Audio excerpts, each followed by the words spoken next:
Welcome back, everyone. Welcome back to the Ion Clash. We are your hosts again. My name is Dennis, and with me, I have Chris. Hey, Chris, how's it going? I'm good. I'm good. Hi, everybody out there. Thank you for joining us on the stream. We're ready for another great session.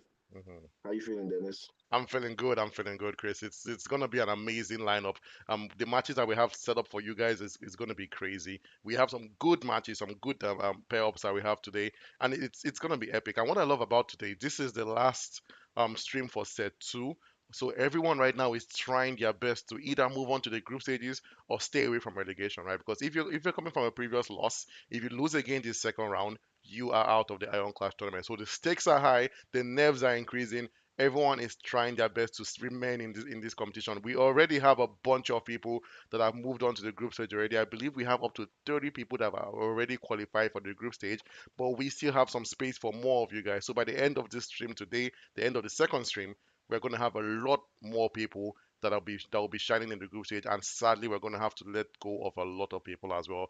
It's going to be crazy, Chris. I know everyone right now is a bit more nervous from talking about the gameplay that we had yesterday. Some people, you could tell that the nerves were high, right? There were a lot of misplacements. There's a lot of like dropping cards in the wrong place, choosing the wrong card for defense, focusing purely on defense and not on offense because everyone is trying their hardest to keep those towers up to make sure that they don't leave the Iron Class tournament. But people need to understand sometimes the best defense is a good attack, and try your best not to think too much about relegation.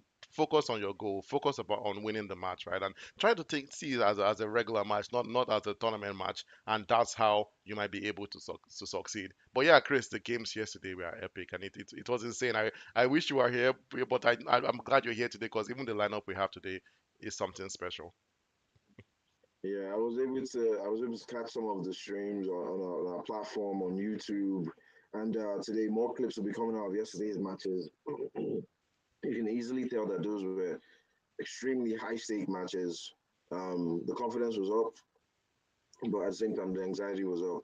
Yeah. And as we progressed with more episodes and with more streams, you see that the stakes will only get higher because I think it's finally dawning in that okay, there's a whole lot of money waiting out after this. There's a whole lot at stake right now, and I'm inches away, and all I have is just this guy in front of me, and I just have to beat him, right? So you get there, and then you see your opponent is actually putting up a little bit. This is no longer a friendly battle. This is not like a regular. Oh, you throw up a friendly battle on Clash Royale, and one of your friends on your list just show up, or even just a random trophy road, and you're just a random guy. Okay, I don't want to lose, but I lose one. Whatever? It doesn't matter. Life Hmm. goes on. But no, no. This time it's you lose one, you lose a lot of money, Yes. So yeah, anxiety is a little bit up, but we're doing our best on other platforms because we do talk to the players, keep everybody calm, keep everybody happy, excited, and I mean it's a little more interesting. I love to see people being tactical. I love to see my players, my competitors being strategic, and I think we're going to get more and more of that. This is not. I don't want to come off as like I'm hating, but as we move forward, you will see that we're going to be able to distinguish the wolves from the sheep. You know what I'm saying? The real guys are going to start showing themselves. The people That is who true. don't just go back home and hone their own skills, but will actually go research you, their opponent, because the schedule is out there. The Yeah. players know the schedule is out there. It's on our website. Yeah, it's on our website. Go visit us on our website, theionleague.net. You'll be able to see what you need to see there. And then go back to our YouTube platform. Check out the streams. Use the schedule and notice. Oh, okay, this person played. This person I'm playing, and they played on so day. Let me go back and watch the stream from that day. Learn how they play, and just keep evolving and sharpening my fans. Yeah, and Yes. that's what I expect to see from now on. I want everybody to come back stronger, sharper, more dangerous. More Yes. dangerous. Yeah. Exactly. Excited to see what comes up next. I'm excited to see everybody in competition. Like I just wanna give our viewing audience something entertaining and fun. I also want to be entertained and fun. Makes my job a whole lot easier. Oh yes, Don't for you sure. agree? I agree, Chris. It makes the job more easier. And right now, that's what I tell everyone. The first games, no one had any material on anyone, right? Because everyone was playing for the first time, so you didn't know what your opponents would bring to the table, right? But now we're in the second games. Now the YouTube videos have been out for a while. The schedules have been out for over a month. You have no excuse. Research your opponent. Just like yesterday, we saw a beautiful, beautiful match: Captain Levi versus Obito. Normally on paper, right, it looks like Obito would have left that with a sure win. But look at Captain Levi researching his opponent to the last T. You could see how Captain Levi basically changed his deck to have answers to everything that he knew Obito was going to be able to throw at him, and that's what gave him the win. Winning 2-0, we didn't even get to a game three, and that's how powerful knowledge is, people. You have to go, you have to watch those YouTube videos, find out your opponent's strategy, find out the kind of decks they play, find out if they're more technical, if they're more aggressive, and tune your deck to that. I know everyone has people have playstyles in Clash Royale. Everyone has a deck that they always want to use. They don't want to change their deck. But in a competition with this much stakes involved, you have to adapt. You have to study your opponent, learn their moves, learn their tactics, and just change your strategy and change your deck to be able to counter whatever they play. So yeah, just like Chris mentioned, right? We want to see people evolve. We want as much as Clash Royale has evolution cards, you have to become an evolution card on your own, right? You know how evolution cards, Yeah, you drop them once, they are regular, but then the second time you drop them, they're evolved. This is your second match. We want to see you evolved. We want to see you learn from your past mistakes. If you're coming from a previous loss, this is even when things are even more higher stakes from you. If you're coming from a previous loss, you have a match today, you haven't reset your opponent. What are you doing, man? What are you doing, bruv? Like the don't you like 200K? Don't you like money? Don't you like money? And so what are you doing? Everything is out there. The schedule is out. The YouTube videos are out. We have given you everything. Learn your opponents. Watch them. Change your deck to counter their deck. You have the opportunity to. Honestly, I feel like this tournament is going to be won not just by someone who has skill, but someone who has the patience to learn from their character. Just like Batman. That's why Batman would fight against Superman and Batman would win. Why? Because Batman researched Superman. Superman should definitely beat Batman any day, anytime. But just because of Batman, his prep time, he comes out on top. So that's what we're looking for. Batman, if I was say, in this tournament, yes. Chris, we need people that give themselves prep time and they learn their opponent's weaknesses and they capitalize on that. Yeah. I like how you put it. I like how you put it for real. Yeah, I'm looking for a Batman. Yeah, Batman, Batman. You're a rat Batman, clap, man. Yeah. Batman. So yeah, we have a Yeah.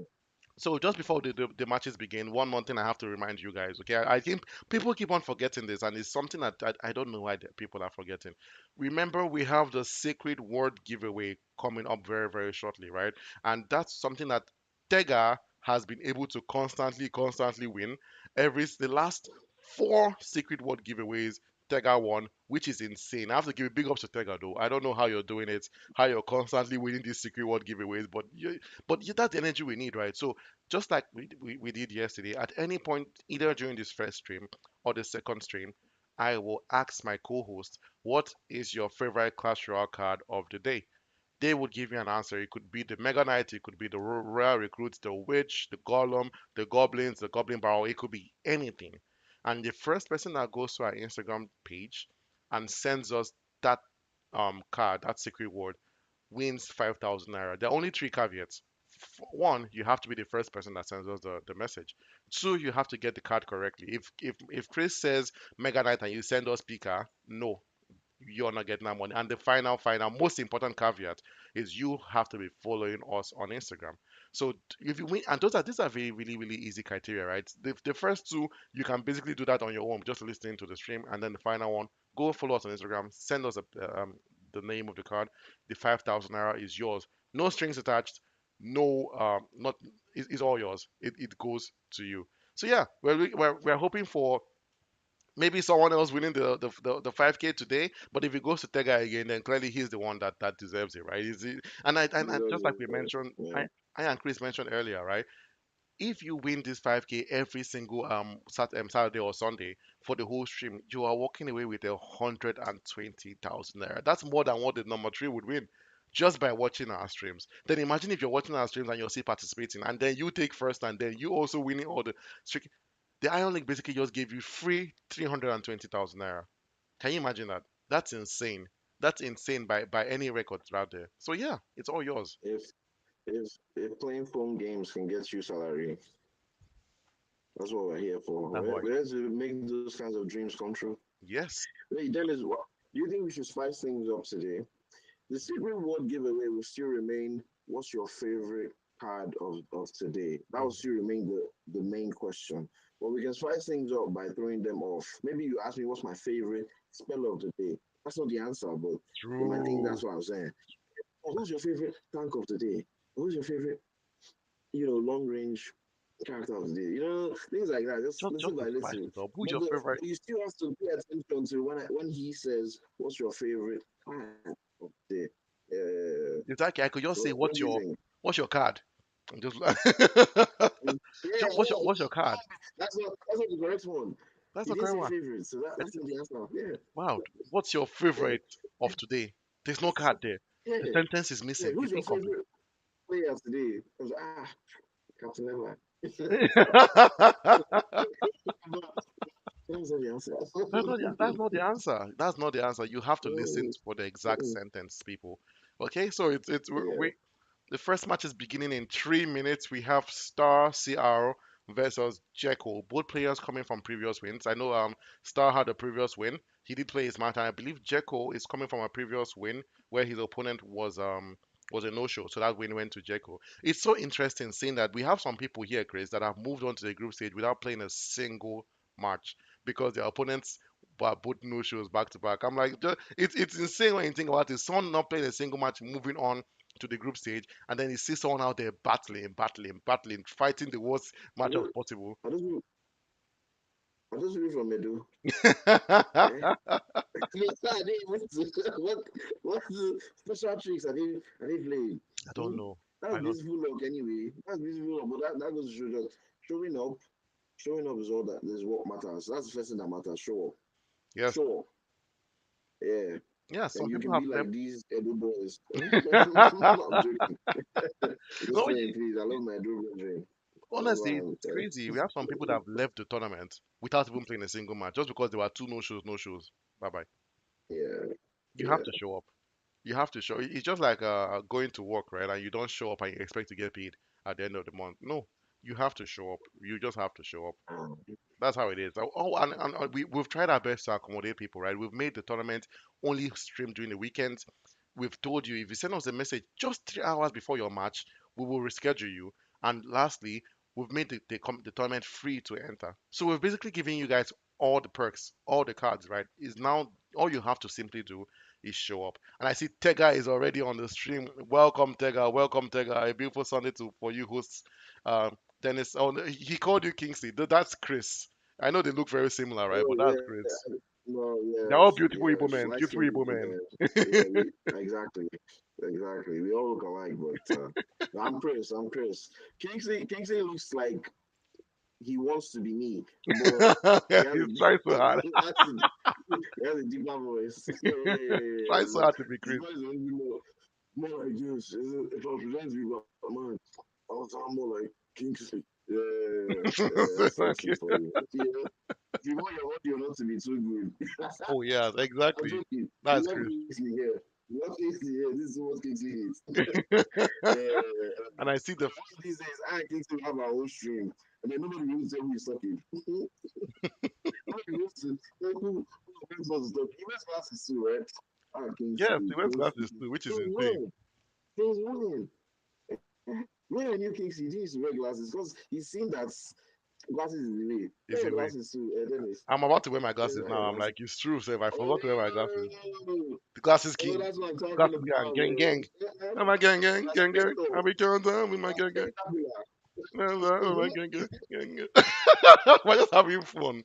We're just. He said he literally said that you and Kingsley look alike. That's what Tega just said on the YouTube chat.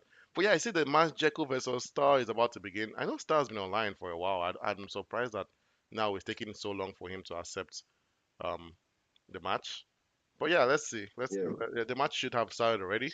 Jekyll is already out there, extending his hand. But Star was yeah. literally online like a minute ago. Yeah, we have our team in the back checking on Star. He might respond soon, and then the battle will be underway. Yeah, I think he's Yeah. online, but he hasn't accepted. Like, don't you have something tells me he doesn't have a dual deck ready, which is like the funniest thing. By this time in the tournament, if you don't have a dual deck ready, then He, he's played before. I believe he has the deck ready. yeah, but I think we've seen him play before. I think we have. We definitely have seen Star play before. I think he has the deck ready. This might be, unfortunately, might be a connection issue hmm, already. that's insane. Oh yeah, it has begun. Yeah. Good. Into our first game of the day, we have Jekyll in the blue corner and Star CR in the red corner. In the red corner. Yeah, Chris, I think you mistakenly muted yourself. But yeah, Jekyll beginning with a Barbarian Barrel, which is very interesting. The hero Barbarian Barrel, I have to say, not one of the best hero cards out there. Being able to just roll twice and look at that miss drop of the Vine Skull, missing the Wizard by a split second. And this is what I mentioned, Chris. Right? I think that nerves are beginning to get high. People are beginning to miss drop, and that's what we just saw there, right? The Vine just missing the Wizard by a few seconds. But yeah, look at your favorite Yeah. card, Chris. Your Mother Witch, she's out. And she wasn't able to do much, and this goblin machine is decimating her. Well, yeah, but I do love to see the mother reach out, but that was not a compatible opening for her just now. And yeah, Yeah. you're right. The people have been moving a little bit faster than what they how they usually should be playing, and yeah, it was evident yesterday as well. Because I saw somebody was dropping arrows, thinking Celestine Army would come out yesterday, Oh yeah, the miss and drop. yeah, Vessel was misdropping the whole time. Yeah, we've been seeing a lot of that. This is the perfect time to use a Mother Witch. Thank you. Yes. This is a perfect time, yeah.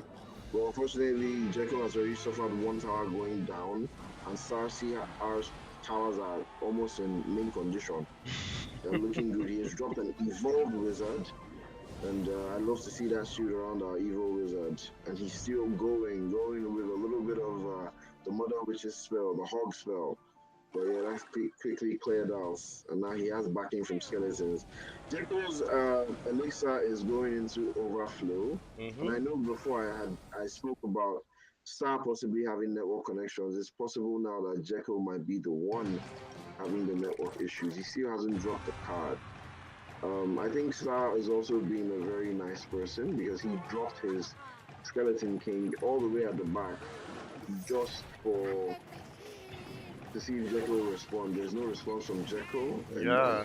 yeah, I think we're unfortunately going to see a Wi-Fi win, if there's any other way to call it. So Jekyll has lost the first round. First round goes to Star CR. Hopefully, his connection is better in this second round. But yeah, we now begin battle two of our first match. Yeah, it's really sad to see that, especially connection issues in the tournament of this level, right? And that was very evident, right? But it's interesting. I'm seeing Jericho is back now. He's playing. I hope that was connection issues and not him giving up already, because I feel like it was as much as he lost the tower, you can still come back from one tower loss. I've come back from a tower loss multiple times, and it's something that I don't really like when people give up too early. But yeah, I'm going to say for my sanity that that was a connection issue. But then you see Star Sierra with the beautiful combination, the bowler at the back, and the giant, the royal giant. Sorry, not the royal giant, the hero giant in front. And this is a very hard combination to deal with. And just like what is evident here, right? Jekko struggling to dealing with this combination, right? Dropping everything he has on side, dropping the goblins, dropping the snowball spell. But look at the damage. Look at the amount of damage that giant just decimated that tower. Jekko's tower down to 556. Star Oh, basically, in mint condition, as Chris mentioned, and start with the perfect defense, using the witch to defend the skeleton barrel. Very good answer. Not the best answer for a skeleton barrel because she wasn't able to destroy it before it got to the tower, right? And you don't want the skeleton barrel to get to the tower because that landing damage of like around 200, it's not something you want to give away. And now look at the different tactic by Jekyll, dropping troops at both ends of the tower, trying to do more of like a split attack, just trying to stretch out the Star's defense, but not sufficient, right? Dropping the guards to defend against the lumberjack, dropping the other cards to defend the bowler to defend against the other card that was coming in. I have to give it to Star. Star is playing at the top of his game right now. Chris, this game is looking like it's going to go Star's way. It's looking like it's going to go Stars' way, but this round, Jericho has done significant damage to both towers at the same time. I don't think he has been able to answer all of Star's questions, Mhm. but he's definitely doing a whole lot better than the first match. And yes, for the sake of our sanity, let us just pretend that it was that we know for sure that it was Wi-Fi issues the Oh yeah, last match. Yeah.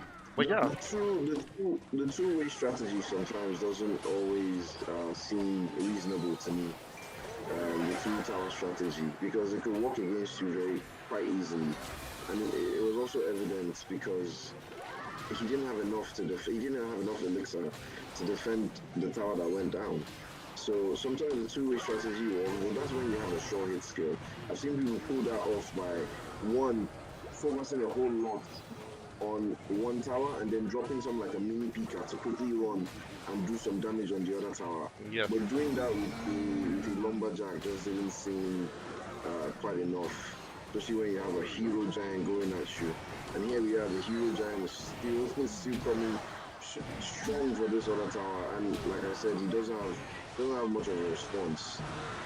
And now Yeah, we this have a is bowler, and yeah, this is not the best. yeah. Honestly, I felt like where Jekyll struggled was he didn't have any spells that did a lot of damage, right? Because after he could not penetrate Star's defenses, right? He was trying his best to send everything out there, but Star was just constantly defending, right? And that's the point when if you're someone that carried a spell like a rocket or carried a spell like a fireball, you start cycling that spell because you want to get as much damage as you can from that tower, but still insufficient, right? That's where Stars shine. The first match, Jekyll losing to internet connection connectivity. The second match, Star still overwhelming Jekyll with the hero giant and the witch combination, beautiful combination, and the bowler combination, beautiful combination by Star. Very difficult to deal with, and Jekyll just didn't have the answers. No building card, no spells that did high damage, not able to guarantee a win. And honestly, if Jekyll had like a rocket, I feel like this match could have gone Jekyll's way because he was actually taking Mm-hmm. doing damage to both towers. Right, one tower was down to 500 health, the other tower was down to 1600 health. So if he was spell cycling a rocket and they're still trying to push on the other end, he might have gotten a win. But that's why sometimes you have to focus on building a good deck. Exactly what Tega is saying here. Jeko may just need to review his deck. Exactly, Tega. That's exactly what we're saying.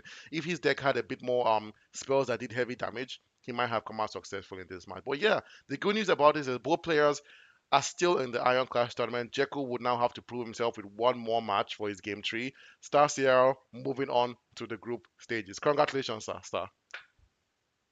Congratulations, sir, and we hope to see you do better in your third and final round of the preliminary matches, Jekyll. Yeah, like we're saying, like Dennis mentioned, yeah, just work on your deck, have things, splash damage things, spells to uh, uh, counter any offensive maneuvers by your opponent, and maybe throw in some distractions here and there. Things that can take like like a straightforward troop like a giant away from your main tower. That I feel like will really help you That is uh, true. at this point of the game. Yeah. But yeah, it was a good first game. It was a good first game. The Unfortunately, we will see things like this happen with like internet issues. Yeah. You know, I remember last week somebody had to climb a tree just to make sure Someone, the Tega. internet was yeah, just to make sure everything was working fine. But yeah, it will happen. So yeah, you gotta learn to deal with the punches as they come. That is true, Chris. Thankfully, we knew things like this will happen. That's why we put in plenty rounds for everybody. Yeah. Yeah. So But and yeah, the yeah. the next match, Chris, is going to be such an interesting match. We have Escala versus Chucky, as Kingsley would always call Escala Dizzy versus Chucky. And why this match is even more interesting is though these both players are coming from previous losses. What that means is anyone that loses this game is Mm. going home. Is going home. Mm. I know. This is High a stakes, high stakes, high high stakes. stake, the highest. It's I believe this is my first time seeing these two people in a match. yes, Like this is my first time ever seeing Escalas play anybody, and I think this is also my first time seeing Chucky. Choki, Chucky play anybody. Yeah, but yeah, I'm excited. I'm excited to see what they can bring to the table. Yeah, I think they've only ever played when either Kent was sorry, Manuel was commentating or Kingsley. Yeah, And I know Escala was because I don't know. played when Kingsley was commentating, and Chucky played. I can't remember exactly when Chucky played. Really, I know he played against when Chucky played last 2 weeks ago, and I can't remember who was there with him, who was commentating when Chucky was playing. But they're both coming from previous losses. Escala lost to Kanye Jr. 3-2, really close match. Oh, oh no. Then I stand corrected. I think I remember that match. Yeah, against Kanye Jr. Yes, and Chucky played Yeah. against Lord Sags. That was yeah, I think the Chucky match it was me and you actually. Yeah, that Chucky match again. Do you remember Lords at Lords GZ? Maybe I don't know how to explain. I've seen Lord Sargs play somebody, but I don't remember it to be I think it was Chucky that he was Chucky. I'm seeing that Lord Sags won that very comfortably, right? 2-0. So mm, I'm hoping for a better display by Chucky this match against the Escala, both coming from previous losses, both having amazing decks, amazing strategies. It's going to be one of those matches that the nerves are definitely going to be high, and this kind of matches there's always so much tension, right? Because you know someone is leaving at the tournament right after this match is over, so the yeah. nerves are high, not just for the players but even for us the commentators, because we don't like seeing anyone leave, right? We don't like telling anyone goodbye. But we've already had a bunch of people already that we've had to tell goodbye. I think up to like 10 people or more, maybe even more, have already left the tournament, and it's expected, right? We're not giving out any participation trophies in this tournament, right? We did not promise that everyone is going to make it to the top. We have to let some people go so for others can climb up, go higher. And yeah, it's the match is beginning in 2 minutes. I know Chucky is already in the game. I don't know if Escala is online yet, and I'm sure the team at the back is gonna let me know shortly. But yeah, Chris, it's gonna be a very nerve-wracking match next. Yeah, it should be. One might be going home, and like you said, we've said goodbye to a couple people. Hmm. Um, there's some people who left we didn't say goodbye to, by the way. The people who did not show up. Yeah, all the no shows that still didn't show up to the end, and they've given free wins to other people. I think we've had like a couple of them, We've just a had few, just a tiny bit. you But can't yeah, say those are goodbye the without ones we saying did say hello. goodbye to. Yeah, exactly. But yeah, this should be a very entertaining match. I pray that both of them have a really good connection this session, Hmm. and they're able to just pour out their best. One person will go home, unfortunately, Oh yeah. but I still want to see them give the best of their gameplay out there. I want to see. What cards are you expecting to see in this match? The card I always want to see that I haven't seen yet in this tournament is the Barbarian Hut. Can someone please use that card? I know it will never happen. I know that I'm asking for nonsense, and especially as the tournament goes further, right? I'm more skilled play more There's more of the skill players are moving forward, right? There's a high chance no one is Yeah. going to be carrying that card on their deck. But Well, I think you might see one today. Honestly, maybe not the next match, but I feel like you might see. This is a Sunday. Let's manifest things. Let's manifest good gameplay. Let's manifest barbarian hordes, and I think you might see something spectacular today. Honestly speaking, yeah, but I think you might see a barbarian horde today. that would be great, right? That is why I don't want to start doing. We Yeah, should start buying Nankasi. We start singing Kumbaya just to make somebody actually bring that Bavarian out at this point, because no yeah, one wants to use it. And I tell you, that's a card that's being slept on so badly, right? That card is so good defending against win condition cards like the Hog Rider or the Giant. Like if I have to say this. if Jekyll had a Barbarian Hut in his deck, he might have done better. It sounds funny, right? See, I'm not trying to glitz the card, but he might have done better. And I'm getting word from our team at the back that Escala is on a he hasn't been able to show up, which is really really sad, right? Because Um, what that means is if Escala misses his match, he's gone, and then that's a free win for Chucky. Chucky would be very happy to hear that news, I'm sure. And very nice. that would be wonderful for Chucky. Yes, that would be amazing for Chucky. So yeah, we're really really looking forward to seeing if Escala joins. I feel the lack of the barbarian horse is not really because of it's not because of its utility. It's not because of how it's used. It's more because of the cost. You Yes, know, a barbarian horse is six, it's and if you expensive. don't get it in the first cycle of cards, it's hard to just throw in when things are heated up. It You is. know, It's a card that yeah, that's I'm not trying to brag, but I think the skill level to use a Barbarian Hut is quite high. it has It's to be. difficult. It's difficult to throw away a six elixir card, right? I feel like if the Barbarian Hut or maybe five elixir, we would have seen more people more usage in Clash Royale, but six just too heavy. But I know that Supercell will Yeah. never make that card a six elixir because the regular barbarians, right? You can drop them and five of them show up. I think that costs five elixir. I might be wrong, but I think that costs five elixir, right? So it doesn't make sense to make a card that spawns barbarians five elixir. Well, when a card that spawns five barbarians five elixir, well, because the barbarian hut will bring out a total of eight barbarians. If you leave if a full barbarian hut that never gets damaged will bring out eight barbarians in total. Three at first, three after a while, and then the last two would come out. I think eight or seven. I'm not 100% sure. It's either eight or seven. So yeah, that's a card I really want to see. We saw a rune giant yesterday, Chris. Shocking, Hmm, shocking, hmm. shocking. That's the most useful card. That is the most useful card in the entire game. Honestly, do you know what the room giant can't do? Do you know what the room giant can do? Nothing. It can do He everything. can do everything. What you know, the room giant, it can jump, it can block, it can poison things. Yes, he lands like the barbarian, like the Mega Knight to land. Then when she screams, two towers just go immediately, and Yes, that ability only costs yes, like half elixir. yes, Why are you not using the rune giant? yes. Isn't her name? And You when she ruined dies, the she turns day. into an egg. And then she comes back, but this time she can now throw projectiles at you. Exactly. And then when she brings out her infinity stones Yeah, and she's slapping her fingers, yeah, yeah. At some point, she just pulls out the Omnitrix and doom chases in her an back X. like that. In an X. Why are you in Clash Royale? That is a useless. That's a talk, useless. talk That about. is useless. It's so funny when I told That card Kingsley. is useless. And I told Kingsley Hey, that someone brought out the Rune Giant, and Kingsley said that person lost a B, and I said yes.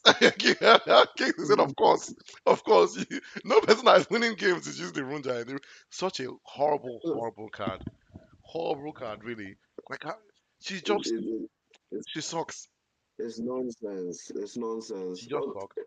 I'm not to say this, but I have been in a competition, in a match with somebody while on Trophy Road, and the person pulled out the Rune Giants, and he knew how to use it.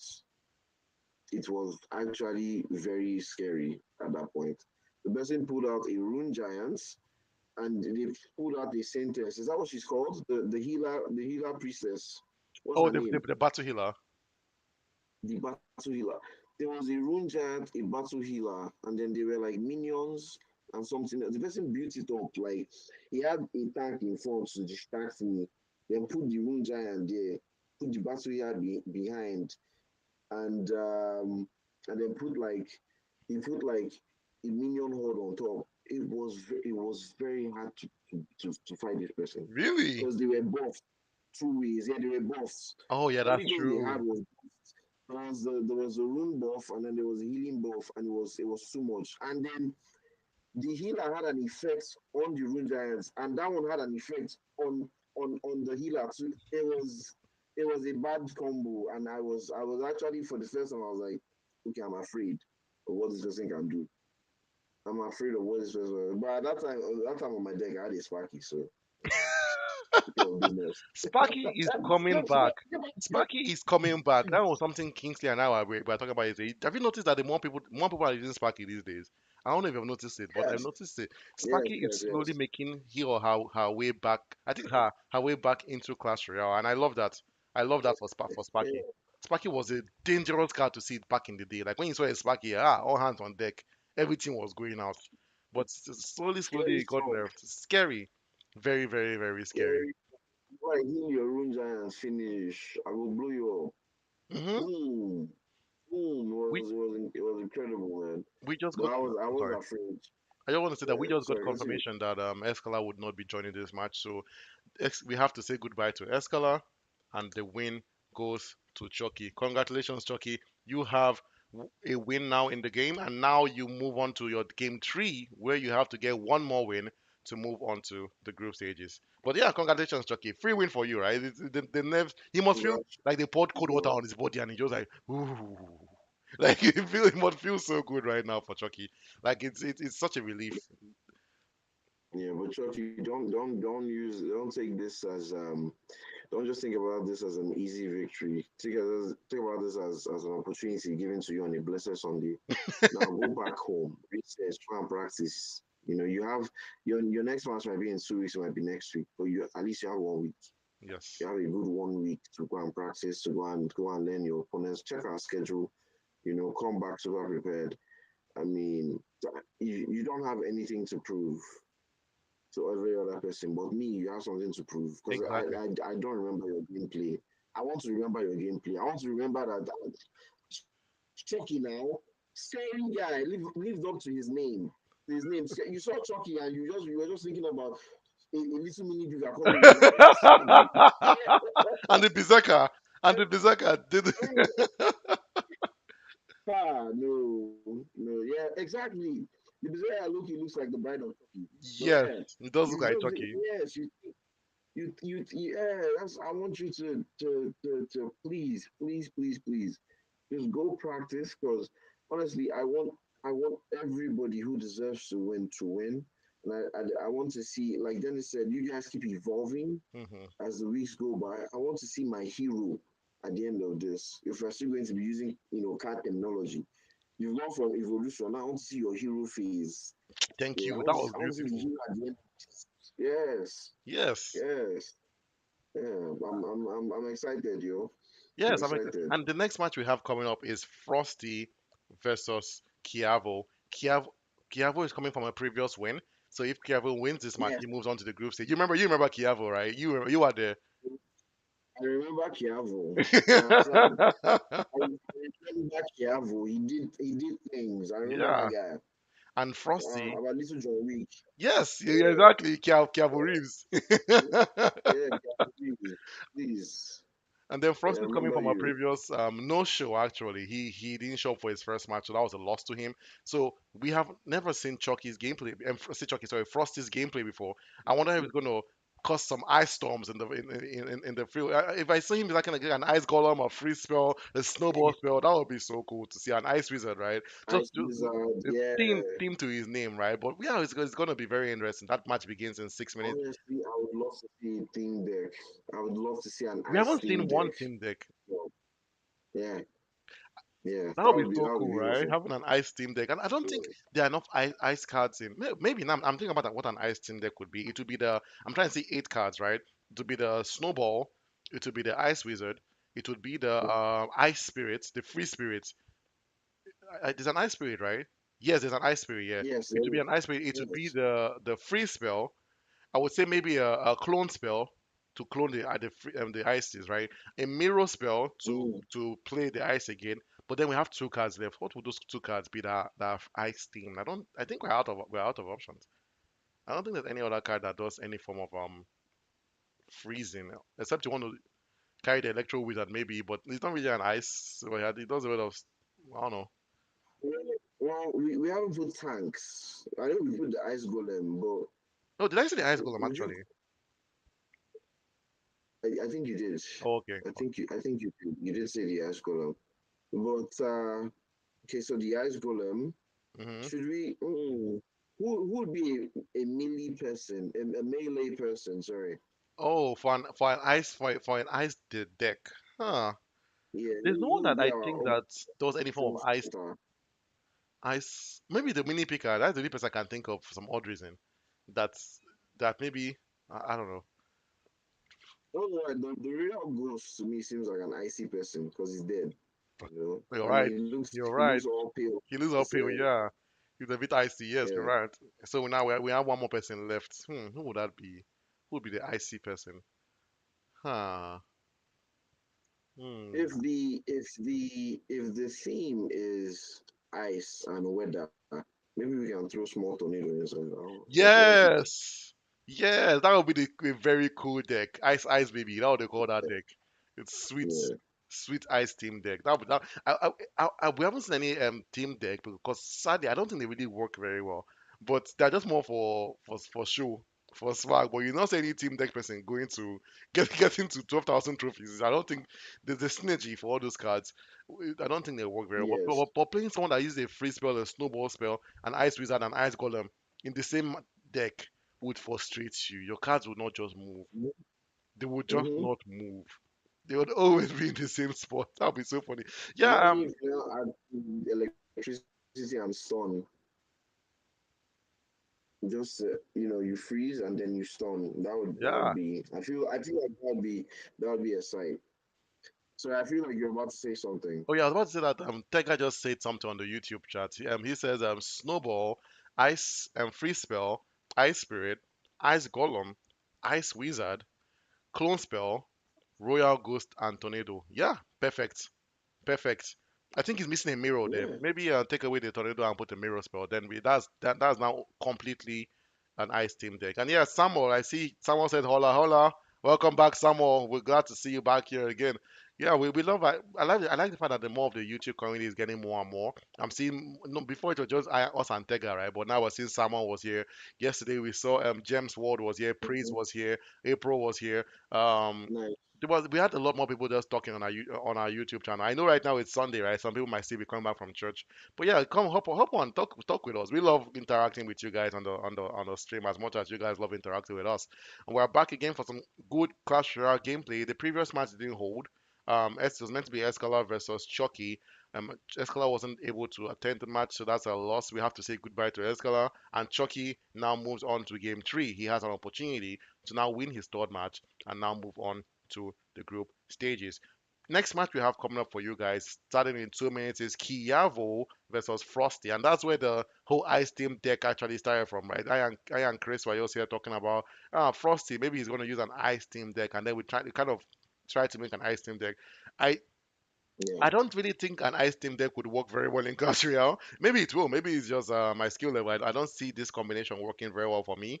Because I think why is first of all, I love the free spell. I think I'm someone that can use the free spell very well. I've never really used the snowball Mhm. before in my life, so I don't know. I don't think it would be very easy for me to use a snowball spell. The ice golem is a card I generally don't like. I don't know why. It's a good card. It does some good offensive value, but it's not just my kind of card. I used to carry the ice wizard before when he first came out, but he does so little damage that it ends up frustrating me. Like an ice wizard would not kill a goblin gang in one shot, which doesn't make sense to me. I refuse to accept that. Like, why are you doing the same damage a princess is doing, right? You should be doing a bit more. So yeah, that I think that's why I feel like this deck it might stress me out. Chris, Tega has a question for you. He's asking which card has the fastest movement speed, the Berserker or the Mini Picker? I think they both have the same speed. The Berserker kind of the Berserker has a faster attack speed, but Yes. for movement, I think they have the same speed. But the Berserker definitely has a faster attack speed. I Um, think when it comes to movement, yeah. none of these two cards are even the fastest in Clash Royale. I think the fastest No, no, no, ground no, no. ground They're speed. not the fastest at all. The Those lumberjack. would be between the bandits.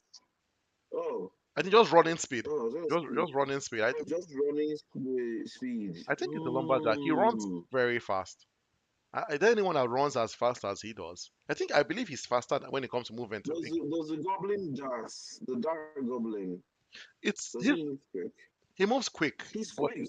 It feels like he doesn't get all the way to the end, so we don't really see him run too long because he just needs to stop a few, like a couple inches from your tower, and then it's just that guy. wow. I shouldn't have made that gesture. Yeah. Do it again, and also, how do you like that? The Oh, crew, don't sorry. worry, don't worry. Hey, But yeah, I always say that sorry, the time. dart goblin is carrying machine gun in his mouth. Those darts are fast. Those darts are fast. Yeah. Those cards are So fast. of somebody special. But anyway, yeah, kind of, yeah. But yeah. The dark goblin is fast. The berserker is fast. I think you're right. The lumberjack is the fastest, but just between those two, our mini picker, our mini picker's movement speed is what? Hmm, I'm trying to look up stats. I'm not going to lie. I'm trying to look us. They don't really have the stats. Like they don't have stats for movement speed. They just say fast or slow or, Yes, or they don't average. give us like the numbers Nonsense, itself. nonsense. Yeah, they think I they think I'm not sharp. mini picker and berserker. I don't know. I feel like it's the mini picker.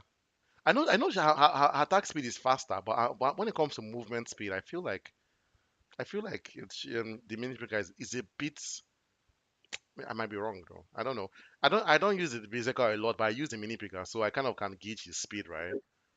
I've seen the berserker. I don't use the berserker too, but I've seen her run at my tower before, and that's why I think her and the mini picker run at the same pace. They look like they run at the Oh, same pace because honestly, I think I have at least 3 seconds if somebody drops a mini picker on the edge of the bridge to run towards my tower. I think I have 3 seconds to drop a card. It feels like 3 seconds to me. I might be wrong. It might be slow. It might be less than that, but it feels like 3 seconds because I think I can see a mini picker think, go look at my deck and say, okay, this someone had a card, very wait for it funny to move, someone had a you very funny know? comment. He just said he thinks the miner is the fastest. Well, if you count for his speed on the ground, To be, well, on to be feet honest, he's very slow. yes. If not to just go by who will reach your tower quickly, I think at the end of the day, the Goblin Barrel might just be the guy. True, true. Exactly. Straight there. The goblin barrel is. The goblin barrel and the miner. Who would get your tower first? Is it the barrel? Because the Ah, goblin, sorry, the miner has to show signs that he's coming. So they do this S-shaped nonsense before yes. they now start going to your tower. So that slows them down. The goblin barrel just hops into the air, swings a little bit, and drops straight on your card. Yeah, but I can't tell. I honestly, you're right. I don't know who's faster between the problem. Hmm. But let's just stick with land. Let's just stick with land. Let's stick with Let's land. just And stick let's with stick with no special ability, no underground, no dashing, just running with leg. I think the lumberjack is the fastest guy in the game. lumberjack. I think he's the Yeah, I think lumberjack. I think you got that right. I He think you runs got that so right fast. for me. He runs so fast. I think him and I think the only okay, but we're talking about land. I was about to say the bats actually go quite fast and the minions, but those are air troops. So we're not counting those guys. But Yeah, yeah, I think it's a yeah, lumberjack. It's 100% the lumberjack. yeah. Even what I'm seeing right now for the info for the lumberjack, that I told you the rest of them said fast. The lumberjack says Oh, very Chris, the match fast. has begun actually. Oh, I said oh, wow, wow, begun. wow. All right. We have Kiavo in the blue, Frosty in the red, and this kicks off very quickly. This you setting up their decks, so we're not too late, guys. Yeah. But yeah, Yeah, it's gonna be an amazing match, Chris. Like Kiavo coming from a previous win, Frosty coming from a previous no-show, so we have no idea what kind of deck Frosty will be carrying. And now I see the Goblin Cage right now being rated one of the best defensive buildings in the game. I certainly can't agree with that because I love me my Barbarian Hot side. But look at the interesting use of the Electro Wizard by Kiavo, dropping an Electro Wizard all the way at the back of his King's Tower, letting him run all by himself to the end of the field just to get decimated, just to get ganked by the Goblin Prisoner and the Royal Recruits. It's very interesting strategy I'm seeing by Kiavo, but I don't think his strategy will be sufficient to stop that attack at the left. The Royal Recruits have gotten to his tower, and then the Hogs at the back to assist it. And also with the beautiful offense strategy by Frosty, right? Dropping the Electro Spirit just to do some damage to those goblins, and then dropping the Hogs and dropping the Royal Recruit. I have to say, Chris, I think Frosty is playing at a bit of a higher skill level than Kiavo right now. He definitely is. He definitely is. He decimated that Pika very quickly, and just to see what this evolved Goblin Cage did to all those troops, that was a sight. That was And I here he know. goes, big boy just running with his mohawk. Oh man, no, that was a spectacular display. Frosty is playing at a very very high skill level right now. Electro Wizard versus a Zappy. That was quite the show for however short that was. And the Pika being bullied again. Oh And yeah, there's also some bullying happening on the other side of the tower. Do you see that? That tower is almost gone and it is gone for. I think The Kiavo two has towers given are up actually. at the Kiavo is same saying the good time. game already. He has given up on this game. It's a pure win by Frosty, and I can see Frosty's previous opponents. You are lucky, man, because look at the display by Frosty, right? You can tell that you are so lucky that Frosty didn't show up for his first match, and now Frosty is back for his second match because Frosty knows that if he missed this second match, he was going goodbye. And look at his player of this skill level. For us to have said goodbye without seeing a single match from him would have been such a sad, sad sight to behold. Welcome, Frosty. Welcome, and now you have shown your name. You have claimed your place. You have shown your perfect skill. And I know, and I feel like we're going to be getting to either a game three or Frost is going to be getting to his third match, and he's going to stay in this tournament. But Chris, what are you seeing so far in this match? I'm seeing a better round two deck from Kiavo, Yeah. and yeah, I think this was going to be a very different display from what we saw in the first game, and also I can see that our how our redeemed player Frosty has a berserker, so we can actually conclude our discussion with this match. Just how quickly this berserker runs in today's match. Hopefully, Kiavo has a mini peek, and then we can watch a race between two of them, charge at each other. That would be a fun watch. That would be such a fun watch, Chris. Yeah, but now you see the attack by Frosty, right? Sending the Skeleton Kings after he knew that those skeletons are going to die and that all their souls are going to go to him. I'm sure we're going to see his ability being spawned soon. Oh, wrong I was. Not being spawned, I'm activated by Frosty. I don't know what he was thinking. Maybe he realized that it was not a good strategy. But look at the Electro Giant decimating everything in his path. Like those goblins can't stand the charge to his lightning range around him. One of the most broken cards right now in Clash Royale, the Electro Giant. Sadly, we weren't able to see the Berserker run destroyed immediately by the Dark Prince, which I feel was almost like a bullying, right? The Dark Prince on his horse with his hammer, just raining down destruction on the little Berserker girl. But yeah, the Yeah, game right now is quite even, right? Kiavo at 2274, Frosty at 2377.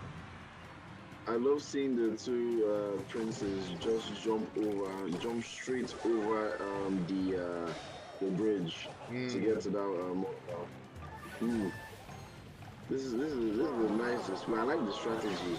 It keeps on going almost the same way. And here we have the Dark Prince again charging in. Are we going to see a minion horde? Minions? Yeah, I suspected as much. And nothing to guard against the minions. All the evil archers coming from the back. This is yeah. Yeah. I feel like he dropped something else very quickly. Okay, it was the pattern has remained the same. Uh, I was hoping for maybe a trump card. There's still two hidden cards from Kiavo, one hidden from Frosty. Maybe we can see something that will make a difference. How you seeing the offense and defense right now from both of them? I'm Who do you loving think how is Frosty is pushing. Frosty is trying his best right now to just get a winning. He's cycling his fireball spell. He's sending everything through that bridge, trying to get some hit points down at Kiavo because Frosty doesn't want to lose this match. He knows that if he loses this match, he's out of the tournament, right? But Kiavo, the Electro Giant, just decimating the mortar, moving forward. And look at Kiavo, right? He knows that this game is in the bag for him. He's won this game because immediately Electro Giant got to the tower, it was bye bye Frosty. Amazing display by Kiavo. We are going to game three, folks. that was amazing. I don't know if you noticed, but he had a mini Pika. That was actually a game that had the mini Pika and the And the Berserker, Berserker, just like I predicted. Isn't God good? Isn't God good? he's amazing. Dominica made a very big difference. I don't know if you were able to even like look closely at Oh, I know the this deck. speed of Dominica, but yeah, did a really good job. I know this deck that Kiavo is carrying, Chris. This is a deck that we saw yesterday. A very wicked deck. It's a Golem, it's the Golem, Battle Healer, and Night Witch combination. But surprisingly, Kiavo no react and the Electro Dragon. This is a deck that we exactly the Battle Healer is out. The Golem is going to be out shortly. But are we going to see the Golem? But because look at this, right? Kiavo hasn't been able to defend against that Giant Skeleton and the Hog Rider combination very well. But good news is that giant skeleton will not get to the king tower because we don't want that to happen. Now then, the combination has begun. The night witch, the elixir golem. I'm expecting a battle healer that is going to show herself shortly. I'm sure he's waiting for his elixir to get to 4 to drop her just to help support this deck, right? But I don't think he did that. He chose to drop the rage spell instead because he's trying to maximize the amount of damage output he can get on that tower. Frosty's tower down to 313. Kiavo has lost the tower I also, already. This game could go anyone's way. I also think he probably didn't have the battle healer in the cycle anymore. I think he Oh, outcycled her because he seems to come after yes this dragon. Yeah, exactly. Yeah, exactly as it is right this is now. He looking probably really, missed. really bad for Kiavo. Horrible. I Yes, think it's looking over. horrible. Yes. Oh, The that was soft push. terrible. He needs to defend that. He needs to defend that. This is a 294. This okay. Amazing, Thankfully. amazing strategy by Kiavo using the elixir pump as a building card to defend. But I think it's too little, too late. Sadly, for what I'm seeing at Yeah, Frosty's deck, he doesn't have any spells. If he had like a rocket or a fireball, this was already game over, right? But now he has to still try and push. And I know Kiavo is not someone that backs down, right? He's a man of his word. He's gonna keep on defending until the dying minutes. His King Tower down to 294, but that doesn't matter to Kiavo. Kiavo is gonna keep on pushing, right? And it's looking like the game is still going on, Chris. The game is still going on. the game is still going strong. I'm actually excited to see what could happen. Oh, he's taking that tower down. Oh, no, I spoke too soon. Oh, I guess I didn't. I No, it's guess I over. didn't. It's over. Fortunately, it's over. It's That over. whole brother could not be stopped. Good game to Frosty. Good game to Frosty. Well done, sir. Well done. Well done, Kiabo too. That round two was beautiful.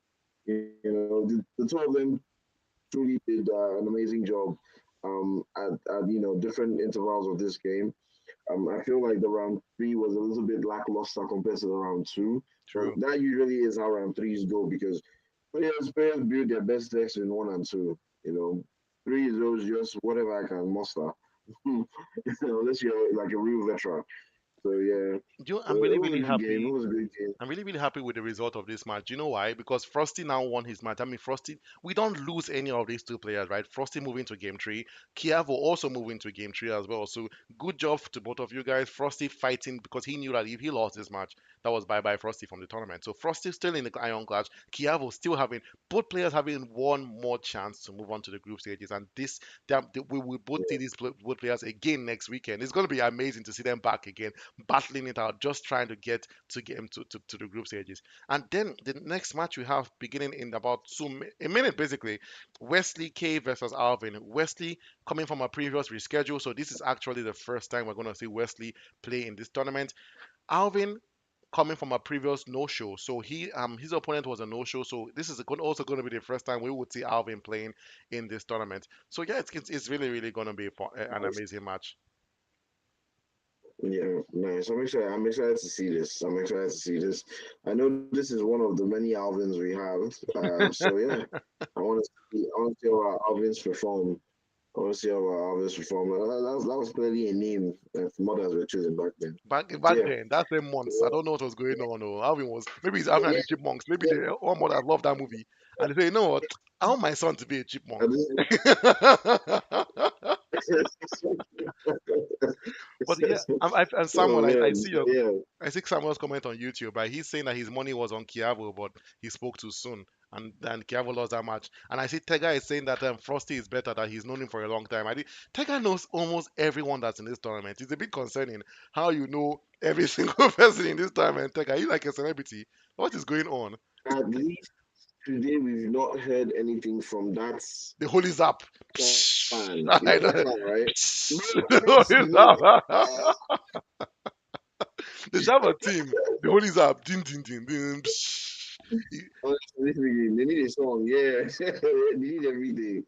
That's a good plan. That's a good plan. Yeah, we should be doing more clan promotions. I'm aware of a few other Nigerian clans, but yeah, I think it's something we can easily go research.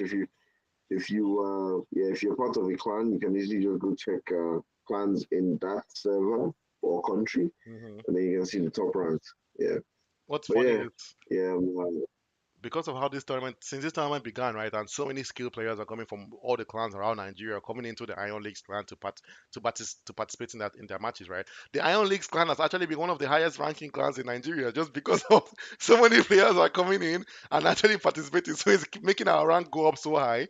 So when it comes like total trophy counts, right, our clan is ranked really really high, which is very very interesting to see. But yeah, yeah. it's That was on the plan, guys. We're not using you to boost. Yeah, but yeah. It just so happens that that's what it is. But yeah, I'm just looking at I'm looking at some of the trophies that these people have. Kiabu has 14,000 trophies, and Wesley K seems to be on 14,000 or 14K too. wow. That's crazy. These are veterans for real. These are real top notch veterans. I only have a meager, pitiful amounts that I won't even say just Pitiful. because pitiful amounts like this. Nah, I won't even shed light on how many trophies I have. Yeah, there was a point, guys. I'll just say this to be of my story, but yeah, there was a point when I had to unfortunately stop playing Clash Royale because of adulting to make money so that I can come back one day and join my friends to host a tournament and pay you guys, to come and join our tournament for free. Yeah, so I had to stop at that point. But that was only me. That's just me. What about you? Did you ever stop playing Clash Royale at any point because of Oh, adulting? for a very long time. There was a time I didn't play Clash Royale for about 3 years actually, because when I finished university, and Mm, when I was I think when I went when I was in I don't think I was playing Clash Royale when I was doing NYSC. When I went to do my other schooling, I didn't play Clash Royale as well. Honestly didn't really get back to Clash Royale until some like last year or 2 years ago.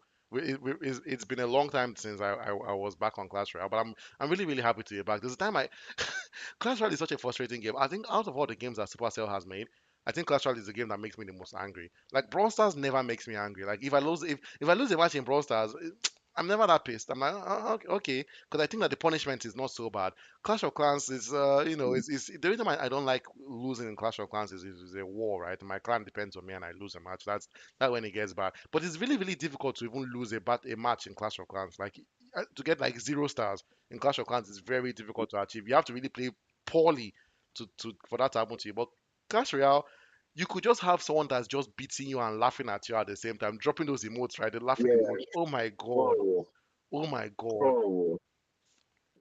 It's Those guys, man. Clash Royale We need, we need will to we need, frustrate you for sure, for sure. we need to be able to we need to be able to see these people's faces, Yes. that we can sorry, so that we can Yeah. so we can solve the masses. This is what we Honestly, look like. honestly, Father. they need to. I think there's someone that was saying that they should add is it, live chat to Brawl Stars, or I think to Apex Legends. Right? Imagine if they added live chat to Brawl Stars. People are just. I think people will be insulting their teammates more than they'll be insulting the other people. It's just going to be teammates insulting themselves constantly. That'll be so fun. I have played some online games. Are you aware of the Naruto game Ultimate Ninja Storm? Oh yes. Oh God, yes. Storm 4, you could listen to your opponent while you people play. Really? I've had someone who Oh yes, just it's true. I insulted remember. me. Wow. I remember that game. I've had I've had some people I've played with too that all I did was just to make distracting sounds like fart sounds Chris. to throw them off. I remember somebody who was teaching me and teaching me at the same time. He was like, "No, you can't counter her using this. You have to use an earth spell." Like, oh no, please get out of here. And Exactly. then Imagine you're playing jutsu. someone and I tell you, Yeah, hey, you're doing better. You're doing better. You can do it. You can do it. yeah. Someone is beating you and tell you can do it. Shoot now, block tree. Now I'm beating you. Oh, sorry. Sorry. Then I was just beating you. This is not I don't. You are playing better in the first match. What's going on? Yeah, they're Oh my beating you and your god! substitution comes back. And then while they're beating you, you're not substitute. You should have used it. It just came back. He just came And they'll back. still keep beating I can. I played someone. you. When I started really this one time when I started playing FIFA at first and I was not really good at FIFA. I played against someone that throughout the time I was playing FIFA with this guy, he was just making annoying comments, but he was not trying to be annoying, but he was just saying things like the same time I made a very bad pass and he was like, I like when I play people that don't know how to pass. Imagine you're Oh playing somebody God. that says, I like when. Oh God. I played FIFA against somebody that was a streamer. And yeah, he was definitely from the US. I hated it so much because I could hear him talking to his stream and his chats and everything. And it was annoying because I could also hear him giving out like shout outs and gifts, meaning that he was playing me. That me, I was playing him with full seriousness. He Hmm. was playing me, and you see at times we say, "Oh, shout out to you that did this. Oh, drop a this in the chat." And he was kicking my ass. So I'm like, was this guy playing me one hand? I don't understand. That's funny. Was he just playing me one hand and just responding to the rest? No, I was very upset. I was like, is this how bad I am, Yeshiva? Well, I'm FIFA not can that bad, so I FIFA. mean, I think the reason why yeah, why FIFA is a bit worse than other games is it doesn't end immediately. Like if you're playing Apex Legends and someone kills you, it's over. The game is over, right? If you're playing Clash Royale and someone beats you, the game is over, right? FIFA, someone can be beating you, but you still have time in the match to end, Val. So someone can be beating you 10-0, the match has not ended, and you're you just don't there like, collecting, you don't want to be collecting. the person to quiz. You don't want to be the person to quiz because your mother didn't is a quitter. So Exactly. you You don't just have to want to quit. just win. Receiving. Yeah. It's like the worst No, thing ever. FIFA is annoying sometimes. FIFA is annoying sometimes. But I'm improving slowly, thank God. That might be our next tournament. That big MIGHT, might be our next tournament. I wonder, you guys in the Um, chat, do you guys play FIFA? Like, let us know. The reason why we're not going to probably go the FIFA route anytime soon is we know that the connectivity issues in Nigeria is so bad. We don't want to host an online FIFA tournament. We would rather host in-person FIFA tournament. yeah, So just to give you everyone, because we know yeah, that exactly. that excuse of I didn't show, I didn't show oh, sorry, of not I didn't show. Sorry, my network was bad. My network was bad. It will happen a lot if we hosted an online FIFA tournament. So games like FIFA, NBA, Mortal Kombat, Tekken, those are games that we will host in-person tournaments. And I really hope to see you guys in person, right? We've been talking to Samuel here. I think I just realized Samuel is the collector. I believe because this is the same profile picture the collector has on our website that I'm seeing right now on Samuel's YouTube page. So I think Oh, Samuel is the collector. Congratulations, Samuel, by the way. He's already in the group stages. So he's just chilling right now. He's just watching to see what the people, those that are still in the playoffs, what they are doing. The lesser people, the peasants, just watching from above, just smiling, just saying, "Yeah, yeah. work hard to be like me." But yeah, I actually want to know because both Tega and Samuel are also participants. mhm. Who do you guys want to see in the group stages? Just put a few names, maybe one. You can if you can reach up to five, put your top five so far that you've seen that you want to see in the group stages, right? Because I want to know how much camaraderie is out there between Clash Royale players. Let me know who even the other players are rooting for that they want to play against, that they want to see. That would be nice. I see Samuel here saying casted. Yes. Amazing. You know, like we've always known that's cap. That's Yeah, cap. And this is I just saw the next profile thing picture. Like, I and know this profile picture. I literally ran to the website to be like, I know this yeah. face. This profile picture is on our website already. I wonder who that is, though. This person with the lights. I wonder if that's like a musician or like maybe it's him. Oh, maybe it's one nice picture he took and he's just using it. You never know. I don't want to count him out that it could be him. But yeah, yeah, I like the fact Yeah. that he's watching the stream already. He's trying to see whose opponent is going to be. I can say for a fact the collector is already in the group stage. We are already making the group stage table. Actually, we started last night, and I have to say the group stage is already looking really really nice. We've started working on the group stage. We've started working on game three schedule. So that schedule, the game three schedule will be out probably Tuesday. But the group stage schedule will be out later in the future. But I see Samuel is already saying the number one person he wants to see in the group stages is Jesus Manifest. Jesus Manifest is actually the final match we have today on a Sunday, a beautiful day for JM to come and manifest in our tournament. Mm-hmm. Mm-hmm. Mm-hmm. Oh, that would be dope. That would be dope. Wait, is that a final match for the day, or is it a final match for this session that I'm a part of? No, for the Looks like day. it's a final. Oh, you So I wanted to will see see it, some right? Jesus. Yes. You, if you watch the stream, Yeah. you see some manifestations. Watch the stream. Everybody watch the stream. Watch the stream. I watch the stream before. Yeah. And what's so cool about it Yeah. is that I see that Tega is actually Stannis, right? And Tega has a match today with me and you, Chris. Oh, nice. Yeah.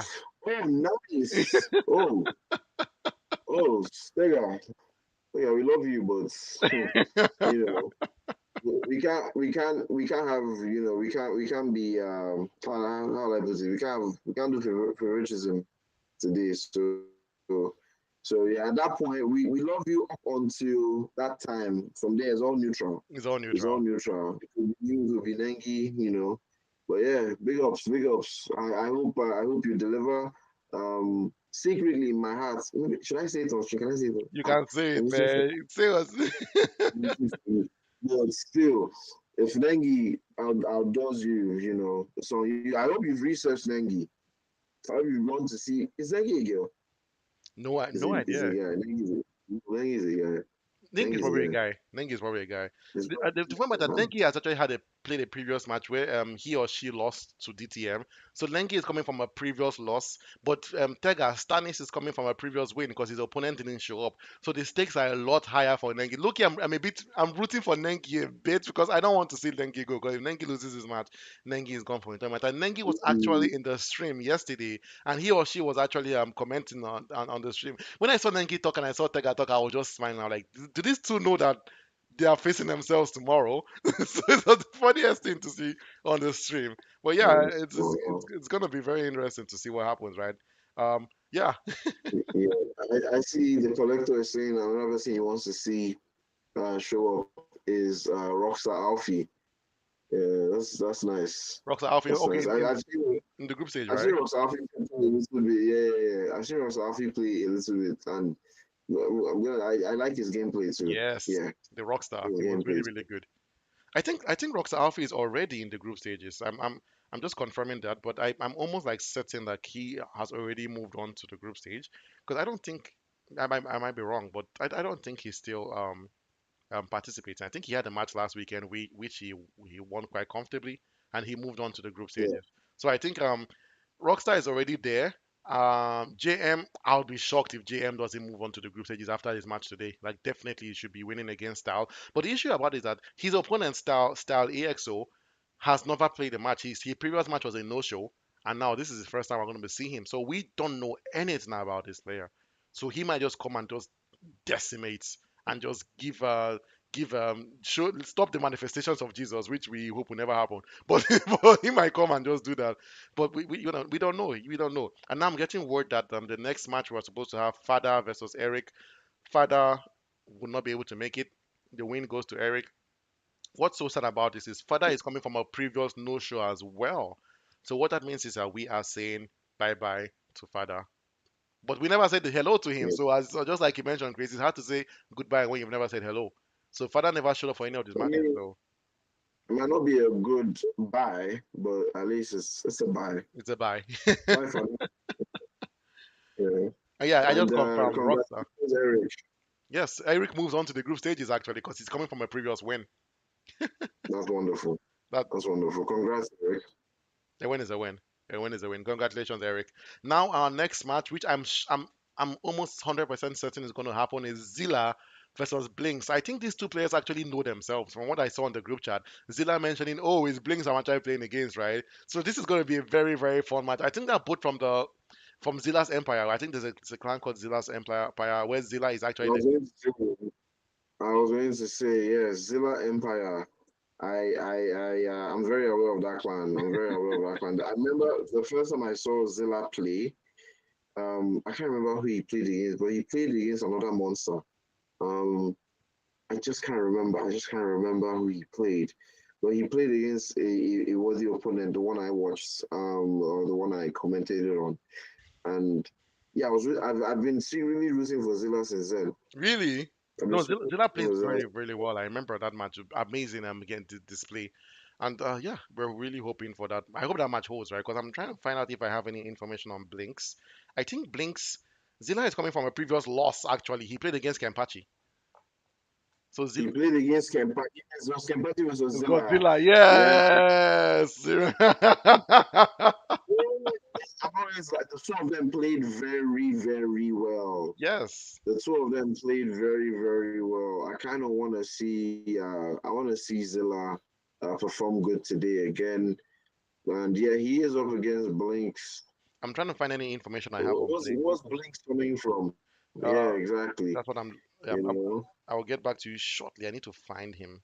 There's just so many competitors. It's very difficult sometimes to find if a single person. We have 114 people in this tournament. 116 technically, if you count people that actually left the tournament. So it's really yeah. scrolling through a long list of people trying to see um, how someone performed. Sometimes it takes a bit of a while.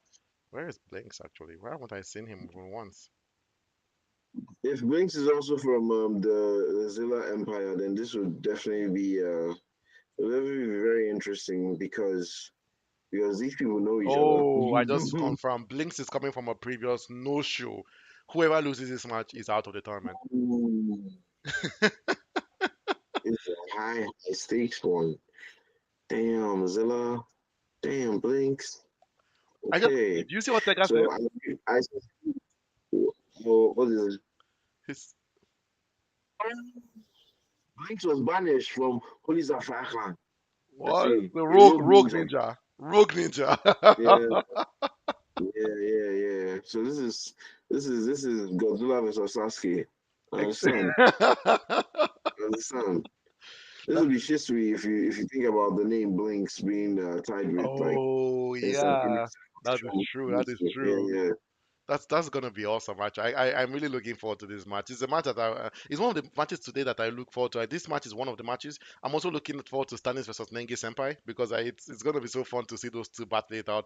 Nengi coming from a previous I loss. can't, It's gonna be good, right? yeah, I can't wait to see. Mhm. Yeah, yeah. You were saying Negi come from a previous loss, Stannis and from a previous win. Stannis coming from a previous win. So as much as we love Tega, I'm a Awesome. be- I'm I always root for the underdog. That's just something I always do, right? I always want the underdog to win, right? And Nengi is clearly the underdog in this scenario, right? Because he or she is coming from a previous loss. If they lose again, it's a bye bye. And this is a real bye bye because we've said hello to already. If it goes either way it goes, I feel like this would be a very interesting match. I feel it would be a very good match. I think I think we'd love to all see Stannis win. Hmm. And at the same time, we also love to see Nengi stay in the game. So either way it goes, we'll be happy for you guys. Yes, Sincerely, exactly. sincerely. So just go out there, put in your best. Stannis, don't listen to Dennis Rin for the underdog. Don't care about Nengi thing. Care about money. Care about money, bro. Like you know, like between you paying attention to the stream and you participating, you can walk away with something meaningful. Hmm. So yeah, so put in your best effort, demolish all your opponents. This is for everybody listening that is a competitor. Be a sports fan, but at the same time, this is competition. This is meat. Like I said before, you guys are wolves, man. But this is free lunch for you guys. Just gobble up your opponent. Pause. Yeah, Pause. have Couple fun. of your opponent Yeah, pause. I was saying gobble up other man. But it's Couple. cool. Yeah, in the spirit of in the spirit of competition. Yeah, let's Yeah, them up. it's Yeah, gonna be epic. And now we have 10 minutes before our next match, so I'm gonna do a bit of a segue. I want to talk a bit about the Iron League. Remember the Iron Clash is presented to you guys by the Iron League, Nigeria's latest esports platform. So what is the Iron League? What do we do? We are a community. We're a platform basically where we host competitive gaming tournaments for Nigerians all around the world. We started this company because we always saw that Nigeria was missing the opportunity for gamers to come and shine and to actually make some good money out of it because we know. that there's so much gaming talent in Nigeria, right? Growing up in Nigeria, we saw people, really, really good players in FIFA, in Mortal Kombat, in Clash Royale, in Brawl Stars, just like we're seeing right now, right? But they didn't have the opportunity to shine, to show them, to know that, make their names known to the world, right? Like where it really hit me deep was I'm a big Mortal Kombat fan. I love Mortal Kombat. I've been playing Mortal Kombat since I was a kid, and I realized that Mortal Kombat would always have gaming tournaments for North American, for South American, for Asia, for Oceanic, but they never had any gaming tournaments for for Nigeria, for Africa. And it didn't sit right with me because you would see all these players from all around the world. Their names would be known. They would go into the final stage in either the US or Canada, and they would all compete for some really, really amazing prize money, right? But Africa was never given the opportunity. Nigeria was never given the opportunity.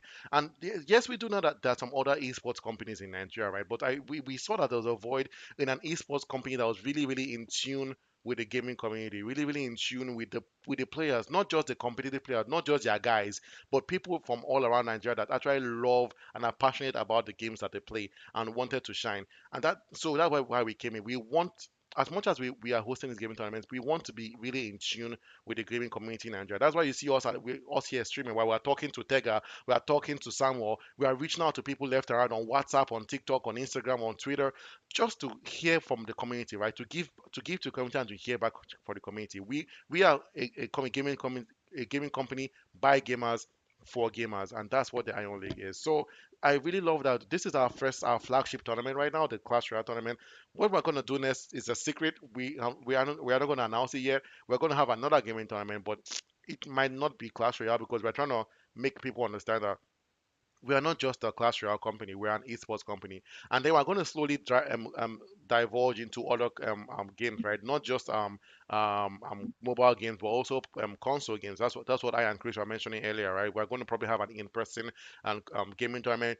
We're also going to have more, not just gaming, but like other kind of tournaments, like cooking tournaments, 5x5 football tournaments. We're going to just we want to promote the competitive spirit in Nigeria, and so that's what the Iron League is all about. So yeah, thank you for joining us in this journey so far. This is our flagship tournament. You're going to hear so much more from us. You're going to keep on seeing our beautiful faces time and time again. We're going to be someone that we're going to be there for you guys every step of the way. So yeah, that's what the Iron League is. I feel like I've explained a bit what we do. Chris, do you have any comments about what the Iron League is and what we stand for?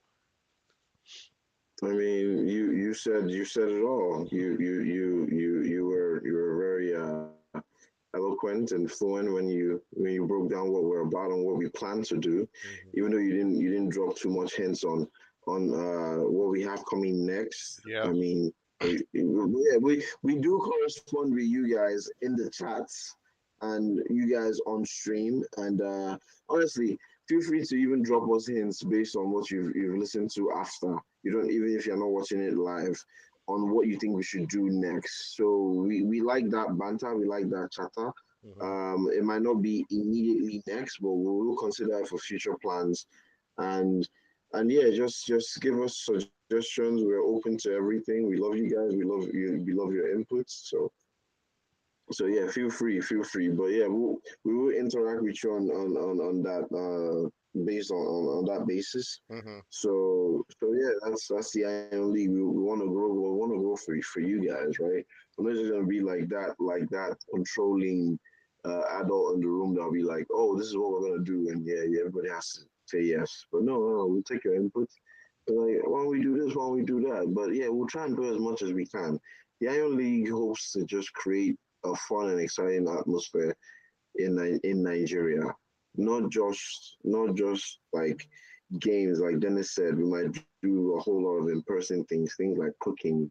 At some point like the vision. The vision is big. The vision is all the way to like even shows, like Yes. game shows. Like Yes. the vision is huge. We would love to see you guys come and just showcase talent too. That is You true. Iron the Iron League can always be can always have like sub genres Hmm. and just be the Iron this, the Iron voice, the Iron Rose, the Iron Survivor. The Iron We Pot. want to put you we'll put you on the Cattle Ranch again, like they used to do in Oh, Guinness. That show called? Do you remember that show from back then? Ah, the young Something people wouldn't know. Ultimate Survivor or something like that. Ultimate Survivor, Ultimate something Survivor. like that.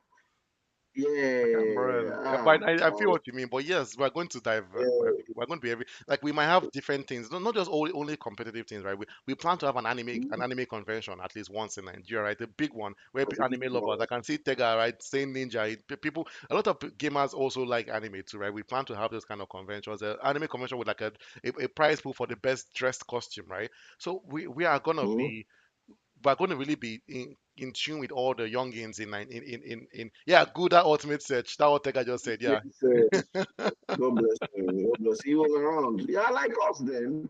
They're not that young. That's good. That's good. I love to see it. I love to see it. I love to see it. Don't worry. Yeah, yeah. We're also young in here.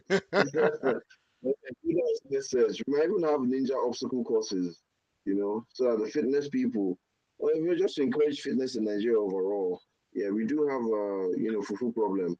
You know, there's more fufu than soup in a plate. I'm like, nah, nah. Now one is veggies, one is just pure starch. Let's have more veggies. But anyway, yeah, we might have obstacle courses. We might have conventions on everything. I still love food. Trust me. If I wasn't fasting, if I didn't fast this past 3 weeks, I'll be looking. I'll be looking. You won't think I'm Kingsley. That's what I'll tell you.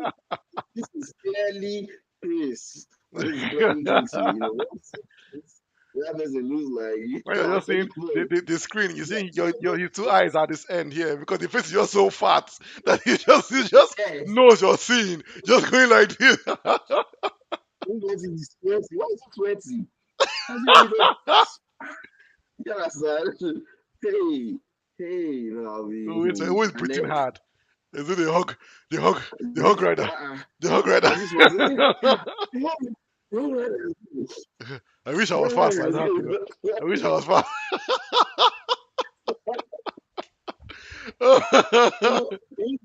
What is that with the hundred and streams? I don't mean, Hey, hey. Well, yeah, yeah, it's insane what the plans we have for you guys in the future, right? There's so much plans ahead. Huh? sorry. I said I wouldn't be able to stay on street for more than 2 hours.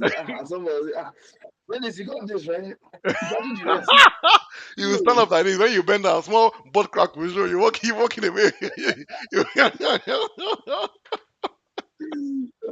God. Let's But go back to the topic. But yeah, the Iron yeah, League, we have the Iron League, the Iron brand. Basically, we have so many plans ahead for planned for you guys. Okay, we really want to make gamers shine because a lot of people in around the world they actually have use esports as a means of livelihood. Like that's some people's jobs are we are esports competitors, but that doesn't exist in Nigeria, right? And Nigeria, we do know the job market in Nigeria is struggling, so we are here to even give an opportunity for people that want to have esports as a means of livelihood. That's what they want to do for the rest of their life. Not just as a participant, but also if you want to be a mentor. We do have the mentor mentee program coming up shortly. I know we've gotten some lot of interest from a lot of people in the background. They want to be mentors, right? They want to train people. Let's say you're someone that let's get like an example. Let's say that someone like Jeko or maybe Timmy Duarte, right? People that have already left the tournament, but they see that their skill is lacking and they want to be able to participate more in gaming tournaments, but they want to get better, right? We do have plans to have a mentor mentee program where you will get paired with a mentor, someone that's already really really good in Clash Royale or any game. It could be FIFA, Mortal Kombat, any game at all, and then we would pair you guys up. Those people will have training sessions with you to teach you, like, and trust me, it's very important, right? Like, so I can speak for only Mortal Kombat, right? But I know that the best player in Mortal Kombat, his name is Sonny Fox right now, and he does have a coach. He has someone as a coach, and because funny enough, right now he plays better than the coach, but his coach sees what he doesn't see, and the coach always comes in during even at the tournament. Sometimes he's playing. Let's say he loses a match, the coach would come up to stage and whisper some stuff in his ear and walk away, and we don't know what he's saying, right? But it really helps him perform better. So we do plan to have a mentorship program for people that want to train and get better in gaming so they can start playing more competitive gaming and win some money. We do have that in the works as well. The sky is the limit. We do also plan to create an Iron League app where people can, instead of having to go to our website, you can go to our app and just find out your scores, find your next match. I think it'll be easier. People generally prefer apps to go into websites. So We we have so much in front for you guys just to make things easier and you guys happier with us, and we will take the community every step of the way. So yeah, there's so Yes, much we have to offer. so much, yo. Well, yeah, I'm excited to be a part of it in any way. I'm more excited as a player because I do want to prove in other ways that yeah I'm great at games. But yeah, I'm excited for you guys. I'm glad to see you guys perform. I'm excited to make things lives better just in general because like yes, we're making things fun and entertaining, but we also want to give prizes to you guys one way or the other. As you see, we do our giveaways, and we plan to do more. We have. I don't know if you want to tell them, but yeah, we have merch on the way, and Oh we yeah. want to do a whole lot more giving. Like the Iron League wants to do a whole lot more giving. This entire company was founded on the idea of fun entertainment and just giving. Yes. So so Like yeah, look at how hopefully much we you guys try. are Sorry. yeah yeah. Dennis honestly wants to like run for Senate at some point. That's why he started. He started small like this. This is how we start. Then we now win foundation. Small Small small. small. The next Just Peter Obi. giving back to community. Exactly. Helping homeless people that have been nesting, clean up. Where you want to clean up? For tacos? Or do you want to clean up More Lagos? to clean Choose Lagos go one. long. You go to Go clean long, man. Lagos go long. Go long, long. You clean up Port first. Okay, from Yeah. there, you start pitching your names. Everybody, that's Dennis. Dennis, we know him. We Yeah, know him. good fellow. No be Iron Yeah, Dennis with yeah. that. Is that not Iron Dennis? That's not Iron It's Chris. not Dennis now. That time, he said, Chris looks different. I just stomach big like this. You Ah, know, Son Iron. he's not, he's not doing important. I'm important. Ah, see them Chris, when don't buff, when they lift iron. This iron league, when they lift iron. Say, Chris, what is the most important nutrient for a child? You know, it's iron. It's iron. He has to invest in all. In all. He has to Or go and you get invest money in. for all. I'm just saying nonsense at this point. The next match, Zilla versus Blinks, we don't know if that match is going to hold, right? We are getting word from the back that Blinks is having serious connectivity issues. Well, this is a match we really wanted to watch. I really hope he holds. And also the match after that, Demon King versus RO Ro. Well, I know that the team is still trying to contact Ro. Demon King is available. We hope that that match holds as well. So many no shows this morning, Chris. It's insane compared to yesterday that everyone was prepped and ready. It is, it is. It's also unfortunate that some of the no-shows might just be internet connectivity. The players want to play Hmm. and they are ready, but the conditions in Nigeria is just not making things easy. Trust me, guys, when we plan to do all the in-person things, we'll have facilities readily available for everybody. Yes, And the cost of willingness to just be on us. All you guys have to do is to show up, show up and have fun. show up. Uh, but yeah, yeah, yeah, we'll do. We'll try our best to even make sure everything is like of good quality and standard. You know, I was telling my folks last week that just they just need to invest in more solar panels because Oh, at this really? point you can't just rely on the Kanji dam. You have to rely on other sources of power. Yeah, yeah. I'm sure I'm ready. Get as many panels as they want. In fact, when the whole roof is just solar panel, that's what I want. So they just have unlimited power all the time, all The the time. plans we have for the next um our in-person tournament is huge. We plan to have like a nice hall, a big hall. We will have vendors for food. We would have regular gaming consoles out there for people who just want to play for fun. We're going to have the main shows on the stage. We're going to have a halftime show. Trust me, guys. What is sad about is that it's probably going to be in Lagos, and I don't know if every single person here that's watching us right now stays in Lagos, right? Some of you might have to travel out of state to come to attend our tournament, but we will try our best to Yeah, make it seamless for every single person. We will try if you need accommodation, we will try our best to hook you up with someone that can arrange accommodation for you. We'll try to have it in a hotel with a hall because so it's easier for you to just stay in the said hotel. We'll have some conversations with the hotel management team team to see if we can get some cheaper rates for people that are coming for our tournament. Trust me, guys, there's going to be Mm-hmm. so much planned. The in person, probably not this year. If I'm going to be honest with you guys, I know if, people might be getting excited. Definitely not. Not this year. It's maybe next year or the year after, but it's gonna happen for sure. For sure, it's gonna happen. Yeah, yeah. Yes. Yeah, and those in-person ones too would be they would be shorter. They won't span off for weeks, Oh hell no! It's gonna be a especially weekend something. just a weekend something. Yeah. As soon as you play, bounce, go. Next person. Boom. It's gonna be It'll very be quick, just circulating very quickly like that. Yeah, but it's gonna but be we fun. will have a designated area for just fun, right? Like the competition is going on. If you get kicked out, sure, but you can go back to this section and just play for fun, make friends, socialize, maybe a little, Yeah, to but be a then the big competition will still hall. be, We would have cheers. yeah. We would have it to be amazing. The vision we have for Mhm. the in-person tournament is huge. And I see Samuel is saying he's gonna be there. He's, yeah, I'm active. Beautiful. That's the energy we need. Tega says he's gonna be there in Lagos. I love the reception we're getting from you guys. It's really really encouraging. And yeah, tell a friend to tell a friend, right? The Island League is happening, right? Bring tell your friends, tell your mom, tell your aunties, tell your uncles, tell your ex's new man, tell everybody. Everybody that the Mhm. Iron League is happening. We Mhm. are here. Yeah, yeah, yeah, yeah. And since it's all games, right? Like, yeah, you can bring kids along. You can let everybody have fun. Like Yeah. he said, we'll probably hire vendors, food vendors. We'll have merch. We'll have customizable things there. We'll have like printing shirts. We do like you would have shirts playing, and you guys could put Yes. your favorite video games on it. So that'll be fun. Yeah, there's so much we have planned coming up. So yeah, yeah, this is just the tip of the iceberg. It is. It You know. is. It is. It's Yeah, yeah, but yeah, yeah. we've confirmed that that Blinks would not be able to play. He has poor internet connectivities. He's gonna get rescheduled. But yeah, good news for Zilla. Zilla is still in the tournament. He has one more game that he's gonna play next week.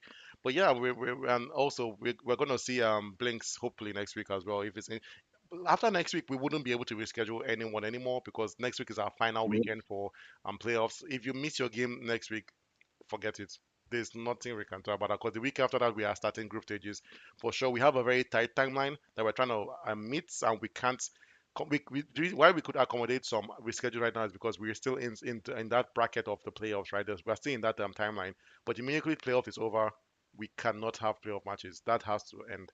So yeah, we're moving to the next match. It's going to be Demon King versus our old Row. Both players coming from previous no shows, but they weren't the ones that no showed. Their opponents did not show up. So we've never seen Demon King play. We've never seen Arrow play. So it's going to be very interesting to see how these two players are actually shine in the tournament. But yeah, it's going to be great, Chris. It's really going to be great. Yeah, yeah. I'm ready. I'm ready to see something amazing. I'm ready to see something amazing. But yeah, in the meantime, while we wait, I got a couple questions for you. Nice. I got a couple questions for you. I don't know if you remember. Last week we were having a conversation about if you could split the Clash Royale uh, uh, um, cast or troops, or every character in the roll call, in the roster, in between good and evil, Mm. where would you have things placed? Just Oh, going back on that. Where do you think the Prince and the Dark Prince fall? I'm sorry. And now just wanted to also, do you think they're the same person, or are they two different? Are they brothers? From the storyline, from what Clash Royale has shown us, there are Mhm. two different people. The Dark Prince is like the brother of the prince, but the brother that kind of left in the shadows, right? That they didn't he didn't really shine compared to the prince that everyone knows and loves. So that's who he is. But and Mm, it's often how the Dark Prince is apparently from the Clash Royale role that I saw online. The Dark Prince is the one that actually goes for all the battles. He's the one that, and also the Royal recruits are actually the Dark Prince's men. So he charges, he leads the rare recruits. Oh, That's why the evolved rare recruits, if you notice, they start to run, kind of like how the Dark Prince charges. So that's exactly oh. while the prince is like more of the shining sun, right? He's the one. He doesn't go for the battles. He stays in the castle. They all love him. Maybe he does some jousting. That's why he carries the jousting stick, right? But so I think that Hmm. so as much as the Dark Prince looks like the evil one, he's not really the evil one. He's just the neglected son. But sadly, the way things are, I think he would still probably be the one in the evil section, and while the regular prince would be the one in the. Actually, I'm not sure actually because if you go by fairy tale, right, like Prince Charming in Hmm. Shrek, kinda, he was a bad person, but he was also he kind of reminds me of the prince, but no, he really reminds me of the Golden Knight. But yeah, he reminds me of the prince so as well. So it might be that way. The Dark Prince could actually be the one that people think is the bad guy, like Maleficent, but then in the end you realize he's actually not the bad guy at all. And then the prince could be the one that is people think he's a good loving guy, but in the end you realize that he's actually the corrupted person in the end. So those two would be very very difficult. What do you think, Chris? I think you're right. I had this whole law in my own mind, just purely from imagination, that Hmm. the Dark Prince was the crown. The regular prince was the crown prince, the heir to the throne, the older brother, and Oh, because of that, like he was probably supposed to just stay locked up, being safe, being catered to, and like he would just be jousting. While the Dark Prince was the younger one, he wasn't going to succeed. He's given less attention, so the only thing he can do is prove himself on the battlefield. Yeah, yeah, yeah. You've given me more to work with right now. nice. Yeah, he's proving himself on the battlefield. I actually had this whole idea where the crown prince was, or the regular prince was actually the bad person. He's still on the good side, but he's actually a bad person, and he'd done all he could to diminish his brother's image so that Oh, everybody just looks at him as like the scourge of the royal family or the black sheep. And that's why he's being called the Dark Prince. Like oh, he could have easily just been called something else, but they had to call him the Dark One. You know what I'm saying? So I feel like somebody did a good job to diminish his prestige and his reputation to the point where everybody calls him the Dark Prince. Because we also have the Little Prince, who still looks like a very nice young little chappy boy, yeah. with his guardian Oh, knights. he's probably the younger But brother. he's really the youngest, exactly. That's how I saw it. It's Some like, law oh, there. that's the first one, second one, and that's the third one. So that was my idea in the law. But yeah, so I think they're all supposedly on the good side, Oh, the three of but them, right? they're all on the good side. But the main prince is, I think, gonna be a bad guy. Like I think he's not a really good person. You know what I'm saying? Oh, I think You know, I just saw. yeah, I just saw that yeah. Ro actually just joined the clan. So the match between the Demon King and Ro starting in 2 minutes might actually hold. Because earlier I felt that Ro was not going to be able to make the match, but it seems like he's in the clan. Amazing, amazing. Both players coming from previous wins, their opponents didn't show up, so we've never seen them play before. But the good news is this match the stakes are not really really high because if anyone loses, they still have an opportunity to move on. They are both actually going to move on to group three, irrespective of who wins or who loses. Ooh, Oh wait, sorry, that's that's a mistake. nice. No, that's a mistake. I sorry. If whoever wins this match is going to move on to the group stage. Whoever loses will move to game three. So the stakes are not so high. None of them are going to leave this tournament, irrespective of what the result gives us today. You try your best, gentlemen. You try your Oh best. yes. We want to see great gameplay. We want to see great gameplay today. The match will be starting in a minute. I hope nobody's nervous. Rose giving me, I'm nervous but excited, but I'm nervous but I'm excited. That's just anxiety. But yeah. I hope you come out you come out swinging.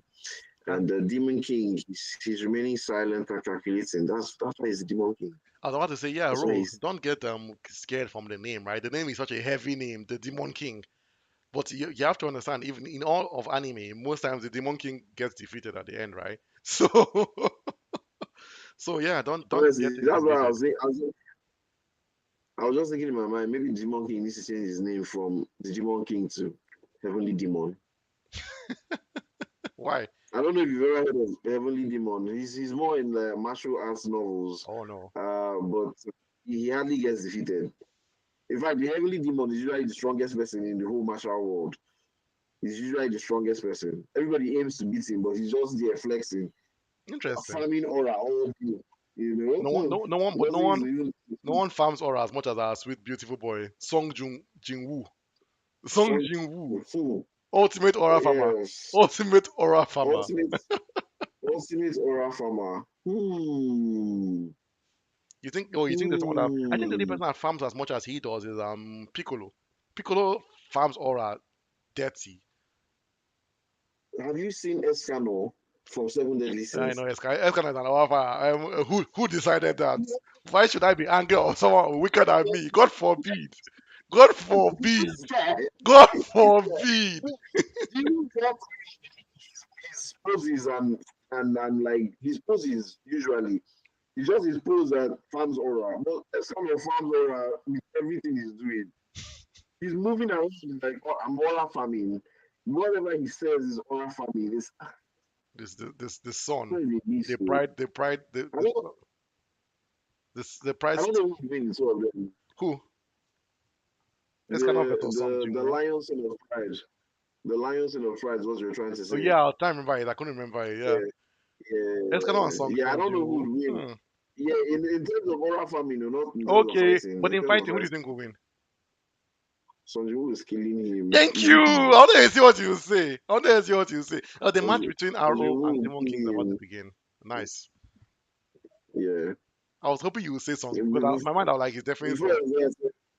before we even start, Sonju will just send out some of his people to just take care of him easily. Not that he has Yes, that ants. No, no. I'm telling That's kind you. of I that's can't wait kind for of the new that season. I was can't wait for him to bring out that ant. I can't wait. yeah, yeah, yeah, I yeah, can't yeah, wait. yeah. It's going to He be has the epic. ants. He has that. Do you remember that in the snowfield he took a human being that uses a big shield? He has that Yes. guy too. He has a lot of people now. He has a lot of people now. Can't wait for the new season two. The new season two, not season two. The Yeah. new season. Don't worry. Yeah, I also can't wait for the new season. That's right. Yeah, I should phrase it. I think Nengi But Senpai is yeah, already the next online, waiting yeah for their match coming up shortly. It's gonna be after this match. yeah I noticed Tega hasn't said anything on the group on the YouTube for a while. I think he has gone to go and prepare for his match against Dengi Senpai, happening right after this match, Demon King versus RO. Yeah, and the match has that's good. That's begun. good. Let's go watch some beautiful Clash Royale gameplay, folks. All right, welcome to this beautiful battle between the Demon King, who we have in our blue corner, and Ro, who we have in our red corner. This is going to be an exciting game. I can't wait for these two to butt heads. Like it says, like Dennis said before, one person will go to the group stage, one person will go to round three. So Yes, yeah, let's kick it off. Yes. beautiful, beautiful match. Demon King beginning with a monk. Very interesting tactic, right? Starting the monk at the back of his King Tower, maybe trying to build up an attack because the monk doesn't shine very well against the Valkyrie. Yeah, I wanted to ask you, do you think the monk can reflect the spin move of the Valkyrie? Well, the monk came out on top. If you look at that, Oh, just too he late. he he wasted so much time Yes, against projectile users. You should have. I would have activated that skill a long time ago. Yeah, and we see the nerf of the Royal Ghost, right? When Supercell released that update, a lot of people thought it was not going to be a big deal, but you just see what happened, right? The Royal Ghost taking a bit longer to turn into his spirit form, right? And that's what enabled the Musketeer to be able to kill him. Now look at this attack, right? Rose sending the balloon at the other end with a free spell, perfect timing. wow, Perfect timing. wow. That's how it's going down.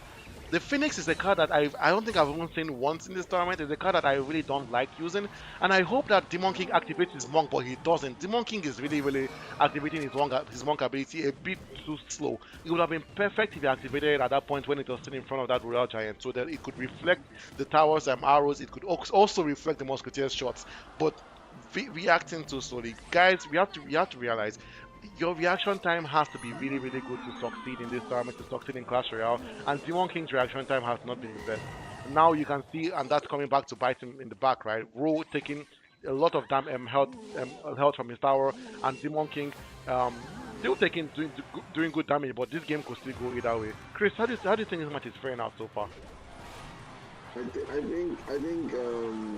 think Ro is putting up a good defense. I think Demon King's attack is very good. I think I'm pretty sure we can both agree that Demon King has misused some cards, but I don't think that has really affected his gameplay too much. And Hmm. by misusing some time, I'm just talking about the monk, but I don't think that has really affected his gameplay too much. I love the use of the freeze spell by Ro. I just basically I just like seeing the free spell, but generally he hasn't been able to make good use of his. And I think you've mentioned this before, but when somebody starts using the freeze as defense, it's usually a bad It's sign. a bad sign. But I think that this game is going to go to Demon King. If Demon King can just drop one lightning spell at the tower, he would win this match. But he's focusing. Oh, what is going on? What? Demon King? I think Oh he my lost to Lucy. god! Oh my god! Oh my I was going god! to say I think he's trying to go to round two. I don't know what just happened. I don't know what just Oh happened. I my think maybe he wasn't god! putting his eye on the He was focusing more on defense than offense. He should have dropped the lightning spell on any of those towers. He would have taken it time. It home. was But insane. he just wasn't. This is what I was talking about, Chris. The reaction speed of Demon King has been really subpar this match. There is no reason why he should have lost that first match. No reason at all. But focusing more on defense and attack, I think he was getting overwhelmed, right? He saw the balloon coming, he saw the freeze spell coming. He was thinking about, oh my god, I have to defend this. But you didn't need to defend. He just had to No, drop a no, lightning spell. I honestly almost feel like he was just overconfident. I That think was he that was was just insane. overconfident. That was insane. Yeah, That was I think he insane. just thought everything would be fine. He Now, probably like we did. I had enough time to drop that lightning spell. I mean, is it possible the lightning spell wasn't in his cycle? there's no way I that know that the way lightning spell he. was not in his cycle because why? Because I kept on looking, he was dropping a lot of cards, so that lightning spell definitely had to be in his cycle, right? I felt that maybe he was trying to. I think maybe he was out of elixir because I was watching his elixir bar, right? And when the countdown ended is when he got to six elixir. He was either overwhelmed with the balloon coming and the free spell, and he was panicking and trying to defend that balloon, and he didn't realize that the two towers were basically the one tower was down to like six health. He should have dropped the lightning spell and just and if he dropped the lightning spell and maybe the tower also destroyed his tower, right? He would have still come out with a win because the second tower was down to maybe just 200 health left. That was a really sad display by Demon King. But and now look at the pressure, right? The Mega Knight and the Skeleton King rushing down by a row, just trying to decimate them, the Demon King's tower. But honestly, I have to give it to Demon King. God. This was a really good defense, right? The princess That at was the back, beautiful. the That was cannon, beautiful defense. That was beautiful beautiful defense. defense. And now we're kind of Hmm. having a bit of a repeat from game one. Roast both towers going down. Demon King employing the strategy of attacking both towers at the same time, right? You can look at the highest level of two tower attack, right? Sending the That was evolved beautiful. goblin barrels, sending the princess, sending the goblin gang. But good defense by a row, but that defense it was good but not perfect. But as you can see from the tower, right? Both down to 1200. It seems like the Demon King likes Yeah, attacking towers at the same health at the same time, trying to prove a point. Maybe it is overconfidence, Chris, and not just a low reaction as I thought it was. yeah, it's possible. It's highly possible. Um, yeah, these people are actually reacting similarly. They're both being very patient, and here we go again. Here we go again. We have an evolved Mega Knights. We have an evolved Mega Knights, and yeah, he's doing the job. Good defense so far. Good, marvelous defense so far. I think he needs a Valkyrie soon. You know, he was able to get the job. He was able to do the job without the Valkyrie. Yeah, and And yeah, look at very good what for this is them. what he should have done in the previous match. Spell cycling at the end because he knows he's Just about to needs win, a right? lot. He just needs a lot.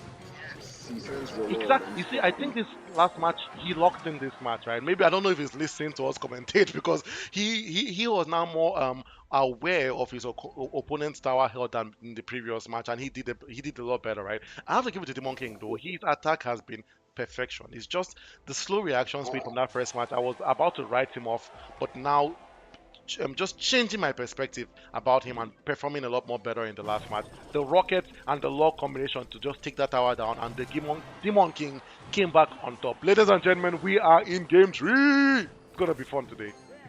Game three, guys. I'm actually excited that we got to game three. Honestly, he needs to drop something in front of this. Okay, okay, well done, Look at the well smart. done. That was a very smart defense by Demon King, right? Dropping the snowball directly in front of the flying machine, so it does a bit of pushback. And because of that pushback, the flying machine changed its attack from the tower to the Goblin Demolisher. I have to give it to Demon King. Demon King, he is playing at the top of his game right now. Amazing, very technical attack strategy, great defense strategy. And will it be enough to take the crown this time around? We don't know. We're about to find out. But beautiful placement of the bomb tower by a row, just dropping the bomb tower at a perfect location, right? Just being able to intercept the Goblin Demolisher because we don't want that to. As much as the Goblin Demolisher's death damage is not a lot, you don't see one that going to your tower. But what am I saying? I look at the amount of damage that those goblins did to that tower, Chris. Grow down to 840. Demon King at 1768. This match could still go anyone's way. This is a very good third deck I'm seeing from both players. We hardly see the two players use good third decks, but this is a very good one. And Demon King is really doing heavy damage. I'm slowly wondering, have we just been rooting for Demon King slowly? I think we have this is a misservice, yeah, or disservice. Sorry. Um, yeah. Let me root a little bit for Roll, please. You see the issue with the Very, goblin, the yeah. evolved goblin drill, right? Just how do Oh you my stop that? god. How do you I've never stop that? seen that before. This is my first time seeing an evolved goblin drill. I've never seen that before. It's I've never played insane. against any opponents that could do that. That's horrible. But now That's look completely at Ro, horrible. right? Starting a beautiful attack, right, with the evolved firecracker, but dealt with so beautifully well by the Goblin Demolisher. People are sleeping on that card, the Goblin Demolisher. It's a card I love seeing people utilize. Amazing splash damage, amazing death damage. It's a card that you should add to your deck both, and you can see how well Ro. Demon King is utilizing that card, and sadly, Ro activating the Hero Knight ability, which I didn't think he needed to activate. There was literally no cards out there. Rose tries to spell cycle right now, dropping the rockets, but I think it's too late. We are down to 10 seconds. This game going definitely to the Demon King. Uh, the Demon King did make up for that first round, and he was able to give us such a very fine game. The both of them were able to give us such a very wonderful game. And yes, the Demon King has taken the third round victory to him. You know that, like I said, the two of them gave us a spectacular game. Yes, I kind of now appreciate the fact that the first round went to Raw, because if not, we would have been able to see this delicious third round. That was beautiful. that is That true. was beautiful. Well done, well done, well done by the both of you. I think you both delivered, honestly. Demon King did have an edge in all three games. He actually had an edge in the first one that Rule even played. Rule's True. two towers were basically done. They were basically done. Um, I don't know if I would say the Demon King was of a higher skill level, but He was, honestly, if I've been on I think he I, was. I still enjoyed how Role played. Oh, I yes. enjoyed I enjoyed how he played. I enjoyed how he defended. I enjoyed his attack. He At some point when I saw the Mega Knight and Skeleton King coming at Demon King's tower, I thought, okay, this is a heavy attack. But he Hmm. was able to do a good job with the cannon, and uh, and the Demon King also added a graveyard spell. Sorry, not the Demon King. Ru also added a graveyard spell hmm during the Mega Knight and Skeleton King's attack. I'm actually surprised that Interesting all that tactic. was handled with a cannon and a Valkyrie. That was insane. It was. It was so insane. That was insane. No. He did a great. They both did a fine job, but Demon King did an excellent job with his defense. That was marvelous. Yeah. I don't know who defends better now between the Demon King and some other players I've seen, like Maui. Yeah, It's about that to was dope. begin, Chris. That was The dope. match we've been waiting for. Stannis versus Nengi Senpai. Both players are already active. Oh man, I'm active. They are ready. They want to go. The match is about to, the match is beginning they in are so ready. they're over already. I can't wait to watch this match. They are so ready. Do us proud. Do us proud, both of you. Yeah, do a great And job. the And match the has match begun. kicks off. We have Nengi Senpai coming back to us in the blue corner, and we have Stanis, aka Tega, Yep. in the red corner. Yeah. It's Let's gonna be see an how amazing fight. let's see how they handle it today, man. Yeah. And Nengi beginning with some skeletons behind, just trying to cycle through a card, I believe. Stannis beginning with a royal ghost, and it's saying a well played already when nothing has really been played. Very interesting mind tactic by Stannis, right? I've never seen Stannis's gameplay, but we know Stannis. We all love Stannis over this in our YouTube channels, right? So I really don't know who I'm rooting for here because Nengi Senpai has a lot to prove. Because if Nengi knows that if he or she loses this match, they are out of the tournament. And look at the amazing attack, right? The Hogs and the Hunter by Nengi. The Hunter doing amazing damage to that Pika, but not enough. The Pika and the Magic Archer both coming in together. It's going to be very, very difficult to defend this. And then the Battle Ram at the other side. How does Nengi deal with this? Dropping the fireball just to intercept the Battle Ram because Nengi knows that if that Battle Ram hits a hard tower, that was like 1,000 damage done. And then the Hunter I have to give it to Chris. This is amazing defense by Nengi. Not perfection, right? Because you can see the Magic Archer doing so much damage to the tower, but still being able to stop that push, the battle ram on one end, the Pika and the Magic Archer at the other end. It was high IQ defense and defending, Chris. High IQ defending. And this is also a very good defense by Stannis. I'm not really a fan of a two tower attack method because I think dividing up your troops like that can keep you very vulnerable, especially when you use high elixir cards or you use a lot of elixir attacking two towers at the same time. But yeah, wow, we have three musketeers being I dropped. know. I know. When last did I see three musketeers? Wow, When last? This is a very heavy push. accompanied by horns. Yes, this is indeed very heavy. Indeed, very heavy. He sent that Golden Knight way back. Okay, the Musketeers are out of here. And now we have a Battle Ram and a Pika That going fireball for has a to come tower out. at the same time. Whoa, Mm, Chris, did you see that the Hunter's evolution stopping the Batram in his tracks? The Hunter's yeah, evolution is one of the best evolutions in the game. Slept on, amazing.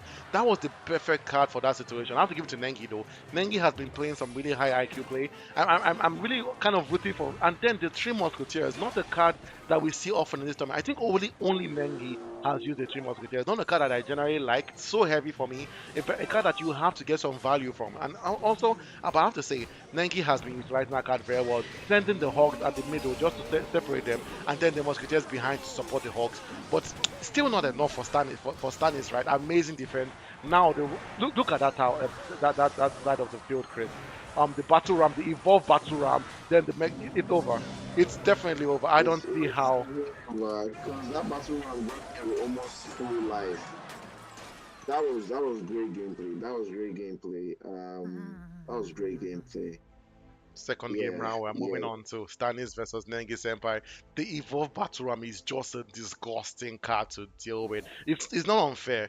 How can you allow something have that ability to drop to keep on attacking and attacking your base, right? Look at Stannis with the emotes, right? Dropping the hunter emotes. Drop it is I think we have some Stannis fans here, right? People watching from both the clan and from the YouTube. I see that someone is saying good luck, Stannis. It was an amazing display by Stannis the first round, but hopefully Nengi Senpai does a different strategy, right? Changes their deck into something that'll be more favorable in this match. Chris, I don't know. This game is really really fun. But we see Mengi is already starting strong, and a very good response with Ebola. I didn't expect that, but that was a beautiful response right there. It's able to take care of all that, and his offense is strong. This is This is looking wonderful bad. gameplay. This is looking bad. And the bowler is still looking. Whoa, Is, the bowler whoa. is being guarded heavily. Oh, this is looking horrible. This is looking horrible. And that Oh, tower is down. Stannis did a good job. Stannis did amazing an combination, right? absolutely good job. Maggie did a great job too, starting out with the X ball, but the response from Stannis was just perfection. Yes, It's almost like he knew what was coming. And I want to say, did this man go study Nengi's I, attacks? I feel Did so. he go study his because he has the response for everything. This is wonderful. Um, I think yeah, Stannis right now is just going to focus on defending, right? Because you can see now he's not really pushing anymore. He's dropped the Goblin Cage, but now Nengi dropping an X by the other end, really really good. Strategy for the Goblin Cage, but look at the response from by Stannis, right? Dropping the that's Lightning what I'm spell. saying. Stannis has It's as if mastered Nengi's attack. I feel. yeah, he did. He definitely had a plan for this. He planned well for this second deck. Wow, that's just your research is very important. Research is heavy important. Yes. I have to say, really though, I like Stanis's strategy. He knows he has gotten one tower down. He's focusing purely on defending. You can notice from his attack, right? He's not really doing much of an attack. He dropped that Electro Giant just to distract that X-Bow, and it's just been great for display by Stanis, right? He's just going to hold the fort, right? Park the boss to make sure that Nengi doesn't touch his tower. Stanis's towers, basically both of them are still on full health. He's defending like a madman. I have to give it to Sanis though. Amazing display. It's going on. And then look at that combination, that wicked combination. The Electro Giant and the Bowler, just like in what he used to destroy the first tower, being sent off again. Nengi defending a bit better than this time around, but it's a bit too little too late. This game goes to Stannis. Amazing display by Stannis. But honestly, Amazing. yeah, Good job, Stannis. But good job to Nengi. That first round was actually quite. I don't know if you noticed, but before that Evolved Battle Round came out, Nengi was chipping away at both towers very quickly. He was chipping away at Stannis's two towers very quickly in the first round. But when the Evolved Battle Round came out, it was game over, right? it But was. yeah, great job by both of them. Great job by both of them. What's I so really I, I sad? loved watching the match. What's so sad about this match is we have to now say goodbye to Nengi Senpai. Amazing run by Nengi, but not everyone makes it to the group stage. And but honestly, congratulations to Stanis. Stanis, you are the latest member of one of the group stages. You are moving on to the group stage matches. Congratulations, Stanis, and congratulations, Tega. I know he's going to be hopping back on the YouTube as fast as possible. First of all, I'm sure he's going to want to listen to how we commented on his gameplay, and just to come back, I can see the chat. He's saying Holy Zapfire on top. He's so proud of his clan. And yeah. You should be. You should be. So far, your clan members have been doing really, really well in this tournament, and that was an amazing display by one of the members, Stanis. Good game, Stanis. And Nengi Senpai, please don't take this this loss as a really bad thing, right? We're going to host more and more Clash Yeah. Royale tournaments. Maybe you're going to come back better. You're going to come back stronger, right? So I would say keep on watching our content. See watch we watch a match, see where you could have done better, and build on your deck. I think Nengi's deck was quite good utilizing the three musketeers, not something we see being utilized at all in this tournament, right? But he used it quite well. So I have to say it was amazing. It was an amazing display by Nengi. But big ups to Stanis. I see Tega's back on our YouTube chat already, right? Back here. You're welcome, Tega. Big ups. We will Mhm. see you in the group stages. Definitely, definitely. Congrats. I see Kempachi is also in the chats. He said wow. I believe he was commenting on the previous match between Demon King and Ro. Yeah. Well, well, that was a spectacular game. It was lovely to watch. I'm glad I got to witness the beauty of that match. Nengi, you did a good job. Hope to see you again. Hope to see you in any of the other things that we conduct. And yeah, we have one more game for this particular session coming up, and it's between Uja or Uja and Well, Olaf. Yeah. That's coming up. That's coming up in the next 6 minutes. So yeah, stay tuned. Don't go anywhere. Don't touch that dial. Just want to bring you some messages from our sponsors. We yes, are drink Pepsi sponsors. Cola. I don't know if Drink Pepsi, drink Coca Cola. Coca Cola. we are sponsors. But yeah, we have one more game left. It's gonna be UJ Yeah, Uga versus Olaf. It's really hard to pronounce that name. I'm just gonna call him U for now versus Olaf. So yeah, we see that Olaf is already online. Olaf is ready to go. UJ not online yet. We're gonna wait a bit more because it's not yet time for his match, right? The match begins in 5 minutes, so we're gonna wait a bit longer to see. But I have to say, the amazing gameplay by Stanis. I have to say that that's probably my favorite match of from today.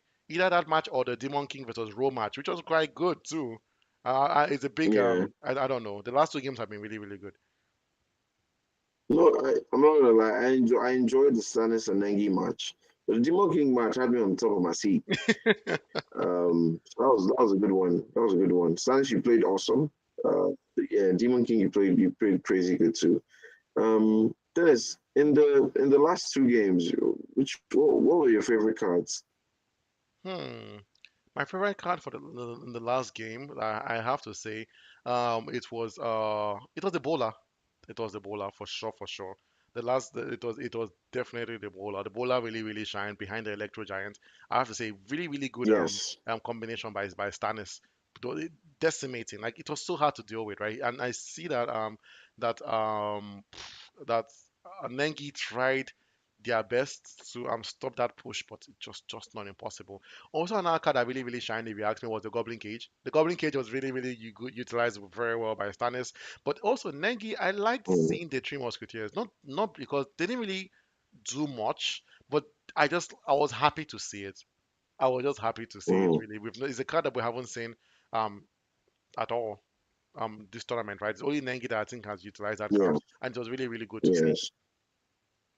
And Nengi was able to do it in such a good way because first Nengi was I still don't know in my mind Nengi is a girl. Yeah, Sorry, yeah, the it name doesn't. sounds very girly.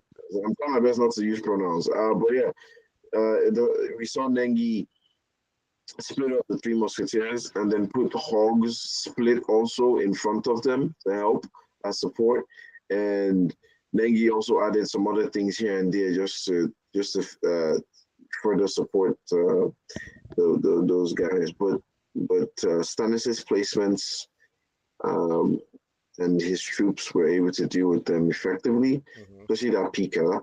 That Pika did a great job. I know, That Pika did a yeah. amazing job by that Pika. Usually, I expect Pikas to be to be so distracted by all the things happening, especially when there are multiple things, because again, they don't have any splash damage, and then they would easily just be having their health shaved off while they are. But I know that's usually when the picker is on the opponent's side. When they're on their own side, it's okay for them because you they can as little damage as possible. If they're on your side, and let's say you have a witch out, and they are too focused on what skeletons, then your witch can do damage to the Pika, and the tower itself can do damage to the Pika, so it's getting double damage. But yeah, that's why the Pika was able to do well because it was used as defense, not offense. So that was good, and the placement was good too. Yeah, and this next match is going to be interesting because Olaf is coming from a previous win, and then UJ is coming from a previous no-show. UJ did not show up for his previous match, so what that means is the stakes are higher for UJ. If UJ you loses this match, UJ is going home. If Olaf wins, though, Olaf is moving on to the group stages, and I'm sure Olaf would really want to move on to the group stages right now in game two. No one wants to go to game three, right? It's just so stressful to have to go to game three. But I'm hoping for the best. It's going to be an amazing match. That match Yeah, beginning in 1 minute, and we just got confirmation that UJ says he's going to be there shortly. So I'm hoping that it's not a double no show for UJ, and we have to let him leave this tournament. Well, yeah, that's coming up in yeah, 1 minute. yeah. So yeah. Usually we coming in shortly, thankfully, Hmm. and we get to see him play. You know, he is playing a beast after all, a beast of snow. Olaf. I think Olaf was the game that Uh, he played not, against Zuko. Do you remember that match? I think yeah, it was I me and do. yeah, and yeah, he won Zuko. No. Was it Zuko? Was it Because the Zuko? last no, I think the last time I saw Zuko play, Zuko won. Yeah, Zuko was won his second game, but his first game was against Olaf, and Olaf actually won 4-0. Oh, okay. Oh, UJ Oh, is here. okay. Nice. The match is about to begin. Yeah, Awesome. Awesome. yeah. The match is definitely gonna start. Before we start, I just want to say, do you think Olaf is was it an anagram for Fola? Maybe. Like Olaf's real name could be Fola, Olake. and he said, oh, "Let me just make my new name." Yeah, yeah, just twist it into this fictional character's name. You know, because it's either that or just somebody's a very big fan of Frozen, yeah, which is very possible. Well, look at the two of them excited. Both of them dropped a dual match invite. And the match And has yeah, begun. the match begins. Our final match of this session this afternoon. We've got Uja in the blue corner, and we have Olaf in the red. Yeah. And let the games begin, guys. Yeah, judging from Olaf's previous battle, right, we know we're expecting something amazing. Amazing display against Zuko in his first match, winning Zuko comfortably 4-0. So we know that is going to be a very, very beautiful display. But also, UJ could be a Trojan horse, right? We've never seen UJ play before. We have no idea what his tactics are, what his abilities are. So he might actually give Olaf a run for his money. Look at the amazing use of the poison throw to deal with that Inferno Tower, dropping that Inferno Tower at the perfect moment, giving the Royal Giant some opportunity to get some hits in. And that Royal Giant does amazing an amazing job at whittling down UJ's tower. But it's a bit equal if you ask me. Right? UJ also doing a lot of damage to Olaf's tower. Olaf down to 1988, UJ down to 1640. Chris, this match is looking really, really good already. Yeah, he got it down to 1671. Hmm. So they're kind of even. They're just on opposite sides. So now it's like, what do we focus on?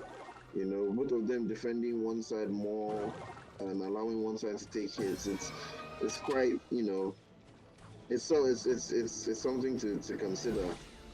Like I said, I've always had a problem with like doing two tower strategies, Yes. and now we have an evolved OU Giants. Just look at him; he looks so weird.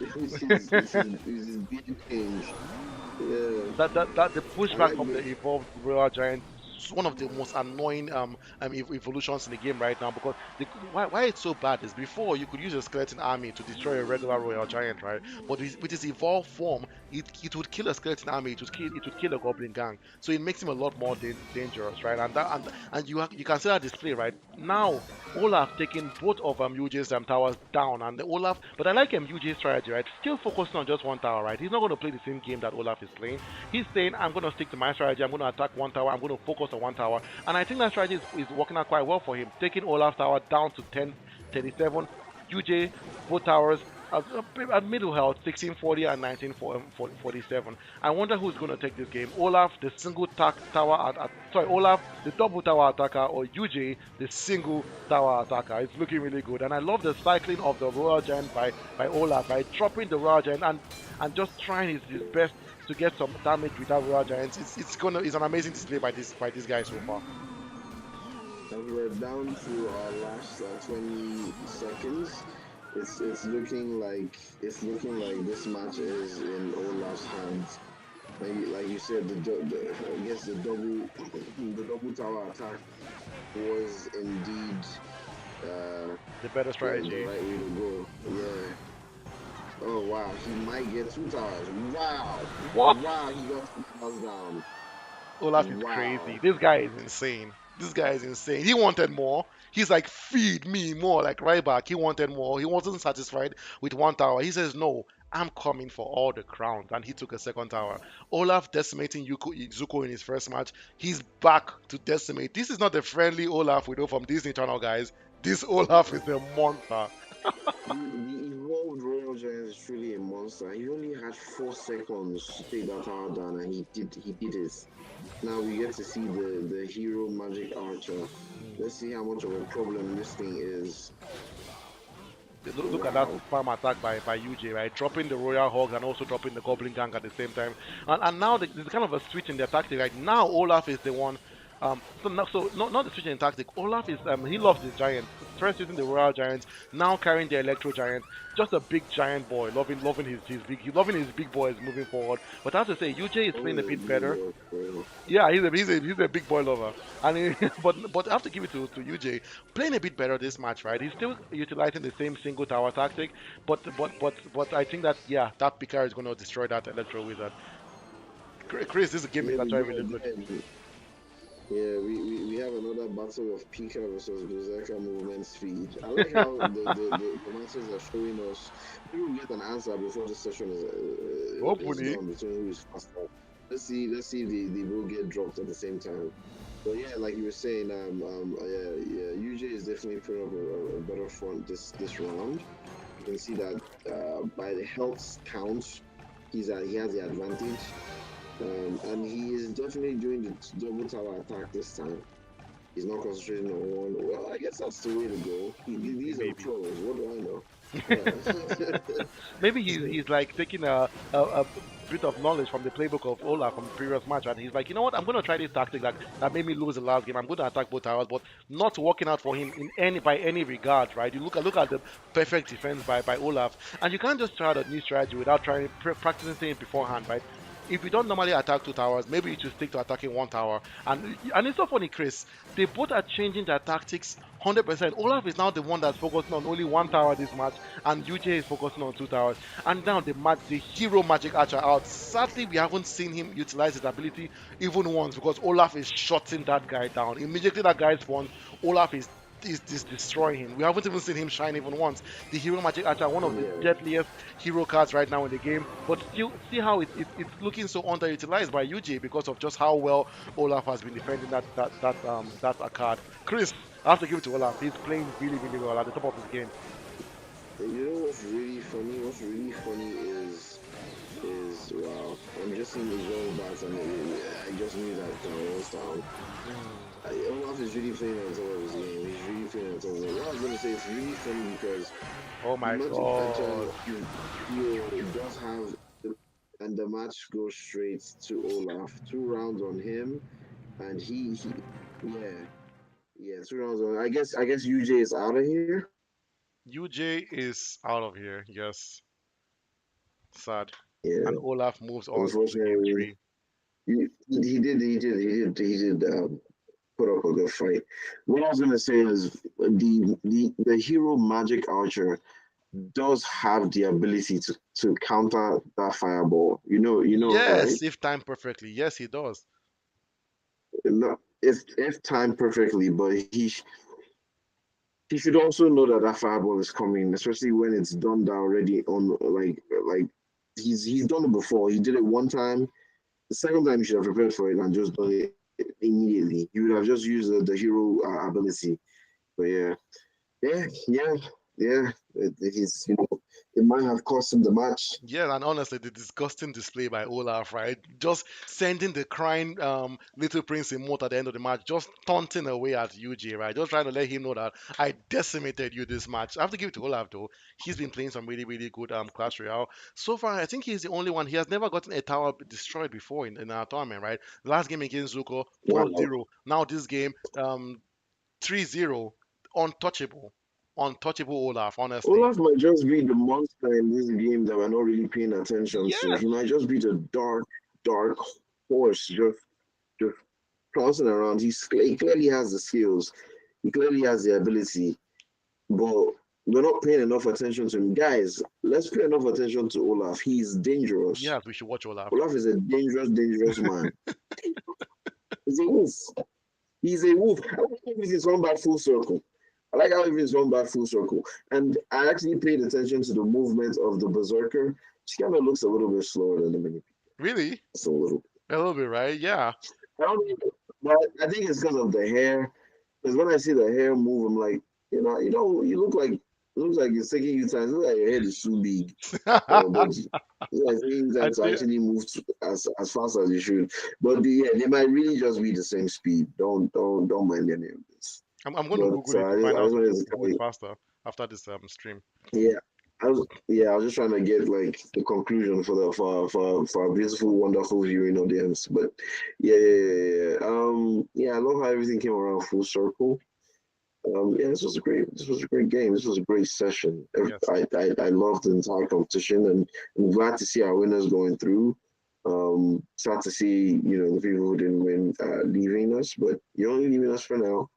Uh, and you're only leaving us in this form. You're only leaving us as players, as competitors.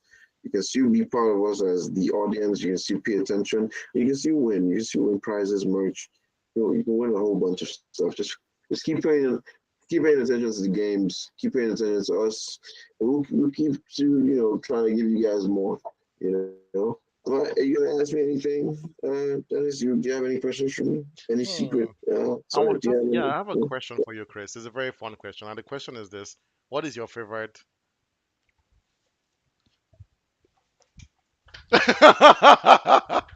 But for real though, what Chris, a quick Yeah, question.